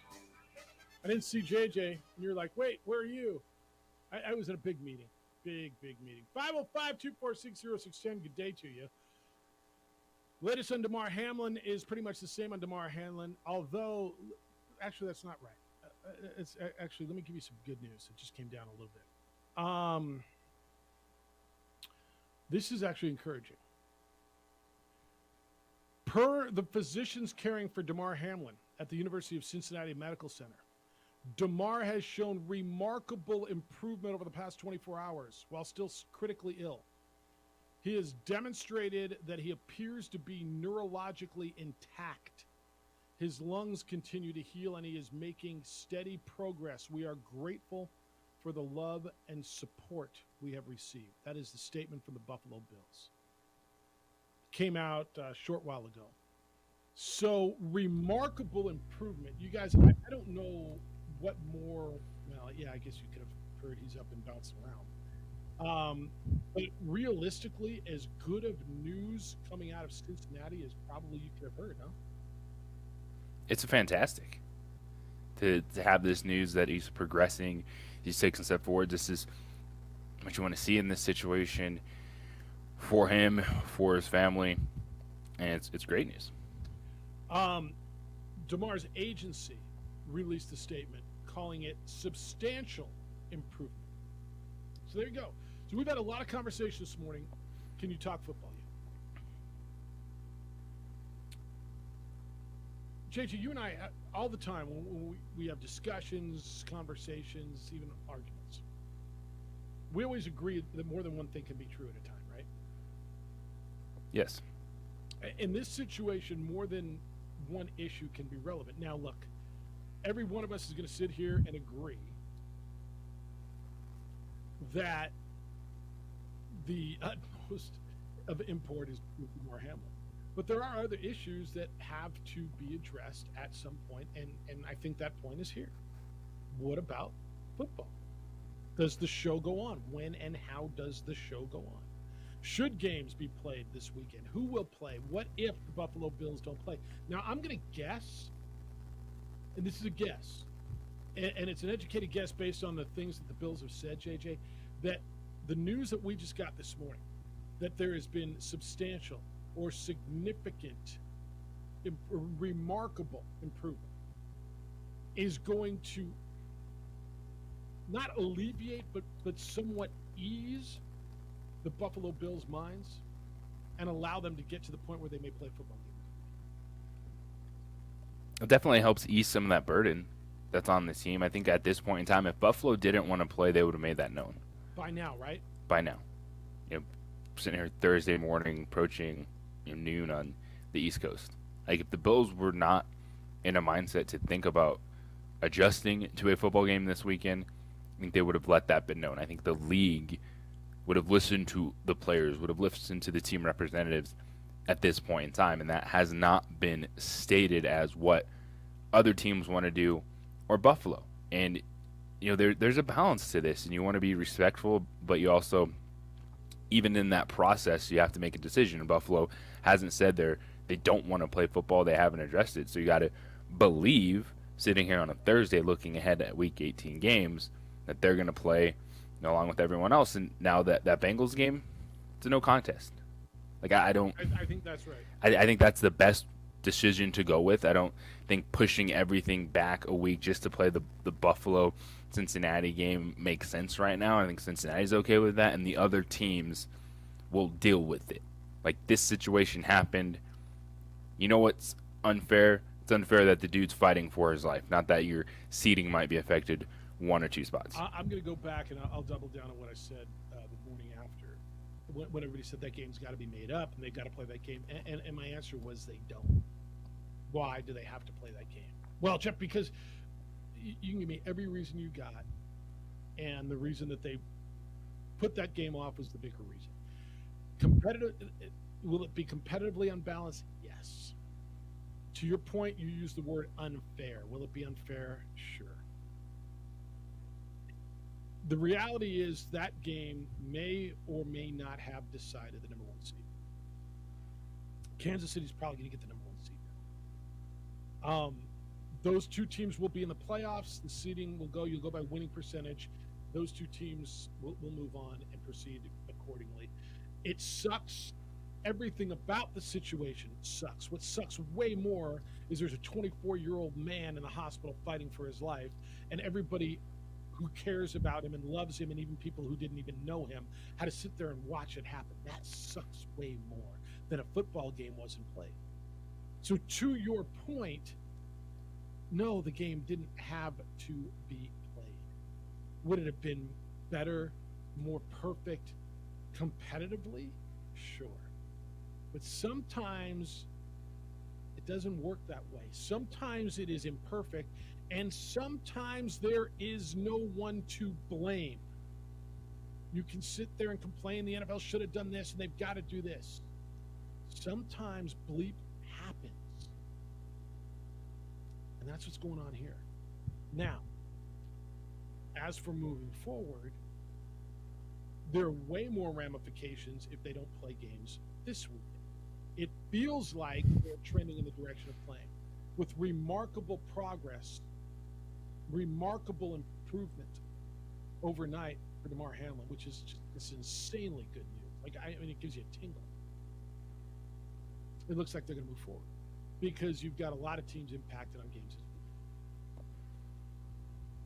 But if you go to winning percentage and you lost one game and both those teams are still going to get in the playoffs, and you know what, they may not get the bye, but look, it's how it is, man. I don't know how else to say it. And that's where I was, JJ, on Monday, and I'm still in the same place. Right. Yeah, I'm right there with you. If there's something that might be unfair to another team right now, so be it. Like it's about Hamlin and that process, and if you have one postponed, thus nullified game among it, deal with it and move on with yourself as another team. Yeah. So that's the news this morning, which is good. The Bills began practice yesterday. They did a walkthrough. They did team meetings. Buffalo is hosting the New England Patriots. They're expected to have a full practice this week, are the Buffalo Bills. They did make a roster transaction. I mean, again, there's football. They're going to be without Hamlin. They signed Jared Maiden off the Jets practice squad. They released another cornerback, Xavier Rhodes. Maiden was with the Bills practice squad earlier this season, so Maiden will be active. And again, you got to make these decisions. It's got to be gut wrenching to sit there as the personnel guy and say, all right, we're going to go on. I mean, who's going to take his spot, and what are we going to do? X's and O's, but you got to. And Amory, you said it earlier, and I feel the same way. I don't know Damar Hamlin. Never met him. I'm not even going to pretend I knew much about him before this week. But knowing what you know about athletes, and you said it, and I said it, I would believe Damar Hamlin would want the NFL to continue to play the game that they love. Absolutely. I can't. I don't think he'd be like, no, guys, don't play. I know he wants to. You sit around everyone. And me. Absolutely. Yeah. That goes for a lot of. I know all of us have experienced loss, and I know that anyone that. And he hasn't even. Hopefully, he makes it through. Well, that's what we're hoping. Well, and we're trending in the right direction, which is beautiful. Right, correct. So that's awesome. But he would want. I think he'd want his team to go out and play. Right. It's traumatizing, though. It's traumatizing for these players. So it's going to take some time. How do you? You just don't get over it. It's traumatizing. Hey, here's one we haven't addressed. How do you address it? You're the teams playing Buffalo and or Cincinnati. You're New England, or who's Cincinnati playing? They playing the Browns? No, the Ravens. The Ravens. I knew it was a division game. Ravens. That's right. It's the Ravens. Is your prep any different? Do you? I mean, you got to play football, right? It's the most physical, barbaric, take advantage of any weakness game there is, right? Do you prep any differently? What would they, in what regard? I don't even know. I like psychologically, mentally. I mean, X and Owen, you're doing the same way, but you guys all just watch the same thing. You just weren't up close and personal to it. But now you're going up against a team that you know is wounded emotionally, right? You're New England, and the game means everything to you. It means getting into the postseason or not. You win, you're in, right? And you know you're playing a wounded team. And you know the whole world is rooting for them, not only because Belichick's your coach, everybody hates him, but because they're the team whose guy is laying in the hospital. How do you? I don't know. Is there a piece that crawls into your mind during prep this week? No. Not at all. You think about the situation, but then that will lead to problems for yourself. That's because what you've touched on and we've talked about. You got to be mentally engaged in this. And I think that the players, as scared as they were watching that, this is part of turning the page. And we haven't heard an outcry of players not wanting to play this weekend. And so that leads me to believe it. While you can think about it, you care about your fellow NFL brother, it's not preventing you from what you have to do this weekend. Really interesting. All right, we'll wrap this thing up. 505-246-0610 is how to get here. That is the 377 Brewery hotline. You can get in there and send us a text as well. Emails Jeff at sportsanimalabq.com, JJ at sportsanimalabq.com. It's the opening drive on 95.9 FM and AM 610, the Sports Animal. This from our side. We would like to thank the following sponsors for making this broadcast possible. Hi everyone, my name is Master Sergeant Jacob Groves. I am a Air Force Special Warfare pararescueman. Air Force Special Warfare are proud supporters of ProView Network and New Mexico Youth Sports. Air Force Special Warfare operators are critical thinkers. They maintain a high level of fitness, they take initiative, and they don't quit. For more information on Air Force Special Warfare, contact me at the number listed below. U.S. Air Force Special Warfare are proud supporters of ProView Sports. These are more than just the sounds of a safe place to go after school. These are the sounds of interest being ignited and of mentors making an impact. At Boys and Girls Clubs, we don't do just one thing. We do whatever it takes to meet the needs of every kid who comes through those doors. Because whatever it takes is what it takes to build great futures. Great futures start here.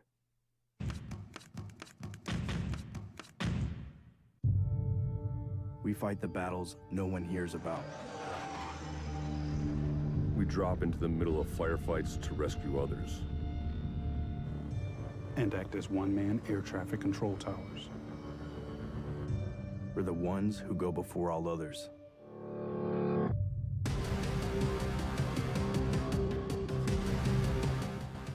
U.S. Air Force Special Warfare are proud supporters of ProView Sports. For 50 years, Clark's Pet Emporium has been your pet's favorite stop. Fish, birds, cats, dogs, reptiles, and small animals. Clark's has built a tradition of friendly, knowledgeable service focused on affordable, quality pet care products and food. Locally owned and operated with 2 convenient locations for all your pet needs, including an extensive selection of gifts for both owners and pets. 11200 Manal Northeast or 4914 Lomas Northeast. Clark's Pet Emporium is celebrating 50 years. Thank you, Albuquerque, the Pet Supply Superstore. ClarksPets.com. As a mom, I try to make the best choices for my family and our health. That's why I choose Western Sky Community Care. It's a Medicaid plan with quality health coverage and special benefits like Boys and Girls Club membership credit, additional dental benefits, and wellness and support programs. I decide which Medicaid plan is right for us. I choose Western Sky Community Care. Learn more about Western Sky Community Care by visiting discoverwesternsky.com today. Don't sacrifice quality of flavor when you're in a hurry. Golden Pride offers ribs, fried chicken, green and red chili breakfast burritos, and Frontier Cinnabons. 4 great locations, or visit us online at goldenpride@abq.com. Golden Pride Barbecue Chicken and Ribs, proud supporter of ProView Sports Network. We would like to thank the following sponsors for making this broadcast possible.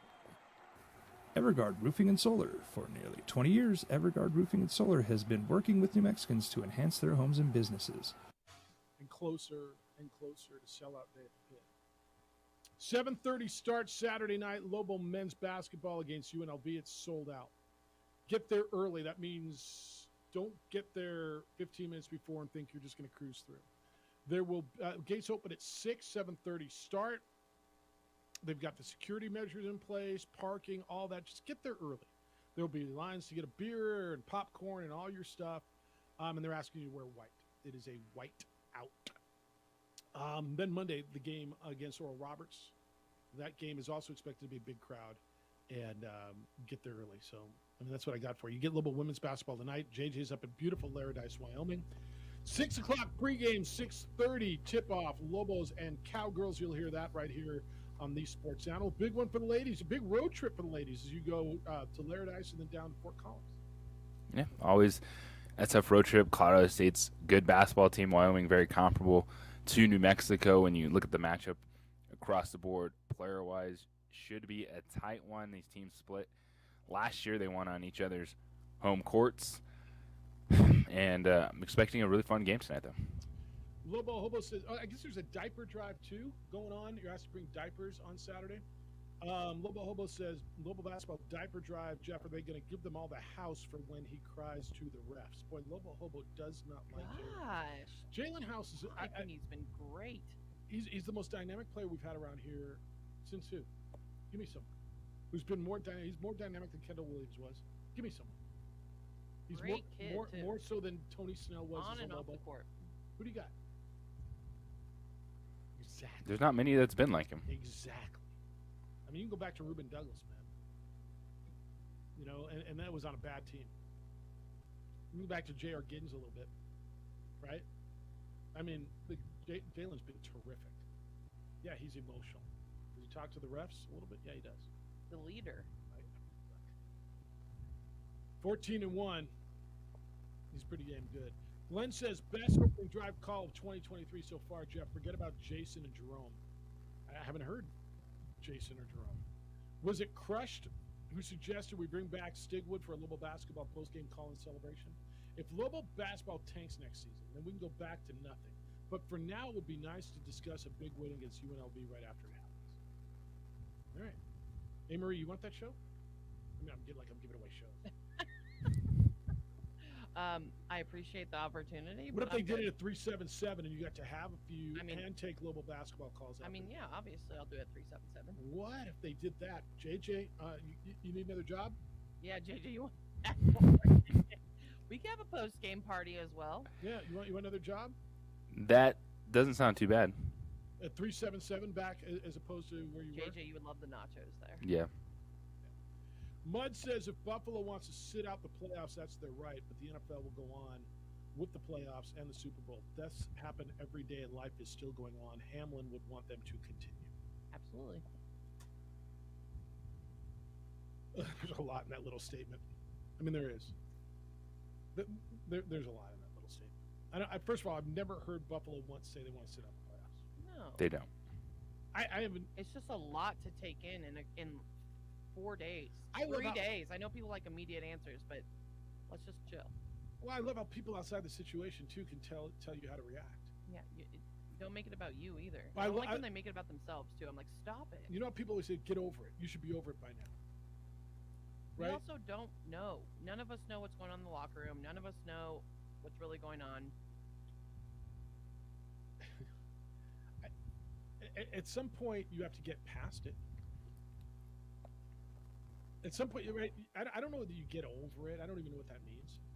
At some point, yeah, do they have to go move past it? They do. And is it this weekend or is it next week? Whatever. But I love how people sit there and tell you, you get over it or life's moving on. You want to be part of life or not. You know, basically what I read there, if they want to sit out the playoffs, that's their right, but NFL's moving on. He's right. He's 100% factually, he's right. The NFL is going to go on with playoffs. And they should. But, you know, how do you... I don't know what every one of those players has a journey and a story. And they've seen dudes, some of them seen guys go down before, whatever. They witnessed on a play that they were on the field, right? There were 21 other men on the field participating in a contact sport on that play. And every one of them has had that thought, damn, that could be me.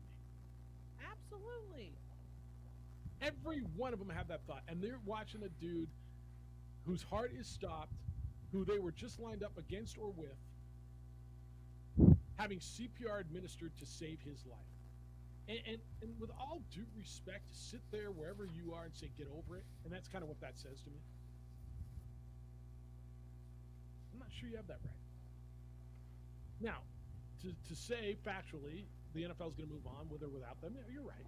And they can opt out, and they're not going to. But you know what I learned when I was probably 11 years old, 12 years old? There was a death in our family, and I just didn't know how to deal with it, right? And it was I think it was my grandmother's brother. I just didn't know how to deal with it. And I learned at 11 or 12 years old, there is no textbook way on how to grieve. You can't tell anyone how to grieve. That's right. Nor can you tell them how long to grieve. And you never goes away. You can sit here and tell me he's not dead, Jeff.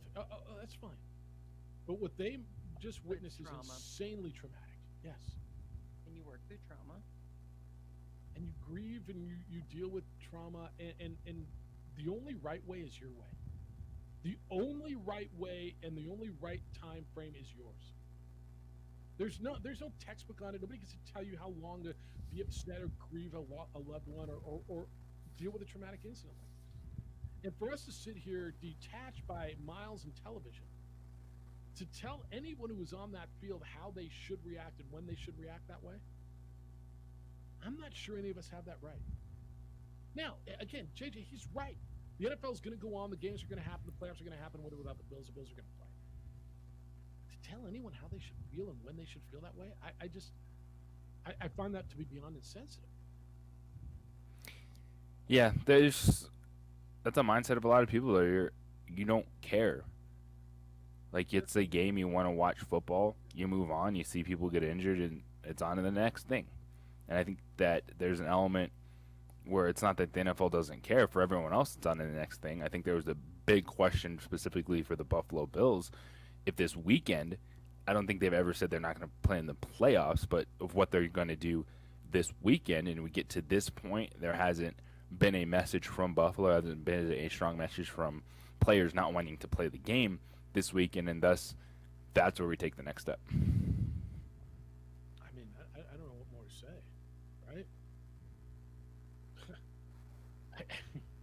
I think they're playing, by the way. And the news we got this morning is such wonderful news that there's been remarkable progress, that DeMar Hamlin has shown remarkable improvement. So, all right, preview what we got to Little basketball, JJ, because you got a big one. You're going to take over the airwaves at 6 o'clock here. If I had to put a number on it, I think this would be like maybe 2.5, 3.5 point favorite for Wyoming. So a tight contest where they'd be slight home favorites. Big challenge for New Mexico going up against a reigning Mountain West freshman of the year, Allison Fertig, 6'4" forward, who is very good. But the Lobos have Shai Magruder, who's super dynamic as a 6-foot player, already 40 blocks on the season. So they're doing some things defensively that you wouldn't expect from a UNM women's basketball team. Maybe the way you just think about what they've done in past years, the way that they've played, and this should be a very competitive game. And it's the start of a tough trip, man. It's the Front Range trip, Wyoming, Colorado State. Nothing easy about these games. All right, JJ will take over the airwaves here on the Sports Animal at 6 o'clock. That's after 2 Men On, which comes your way at 4. Jim Rome Show is next, and The Herd with Colin Cowherd is after that. I'll spend some time over in the House of Strauss today. If you want to come join us then, I'll be with Eric over on News Radio at 7 o'clock. Thanking Jerry Palm, CBSSports.com. He graced us with his presence today from Los Angeles, where he is there for the College Football Playoff National Championship game. Adrian, great work. Show looks great on ProView Networks. Continue appreciation for what you do. Big day for you, A-Marie? Huge day. All right. Well, thanks for everything. Great job. JJ, go explore Laradix. Get downtown. Call my guy McKinney. Get a hold of Timothy Harkin and tell him I said what's up. Give my best to Laramie. Listen tonight. Be good Will to do. each other, please. We're back at 7 a.m. tomorrow with award-winning radio then. Be kind, loving, caring, and sharing. Have a great day. For everything your business needs to make this year your year, For all your Staples roofing has and you solar covered. needs, I in need New to organize all my papers and files from last. We would like to thank the following sponsors for making this broadcast possible.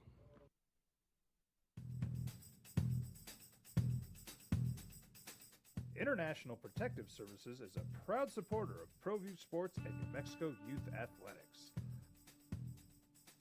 IPS provides residential and commercial security services in the Albuquerque metro area. For more info, please call 505-897-2420 or visit internationalprotectiveservice.com. We fight the battles no one hears about. We drop into the middle of firefights to rescue others. And act as one-man air traffic control towers. We're the ones who go before all others.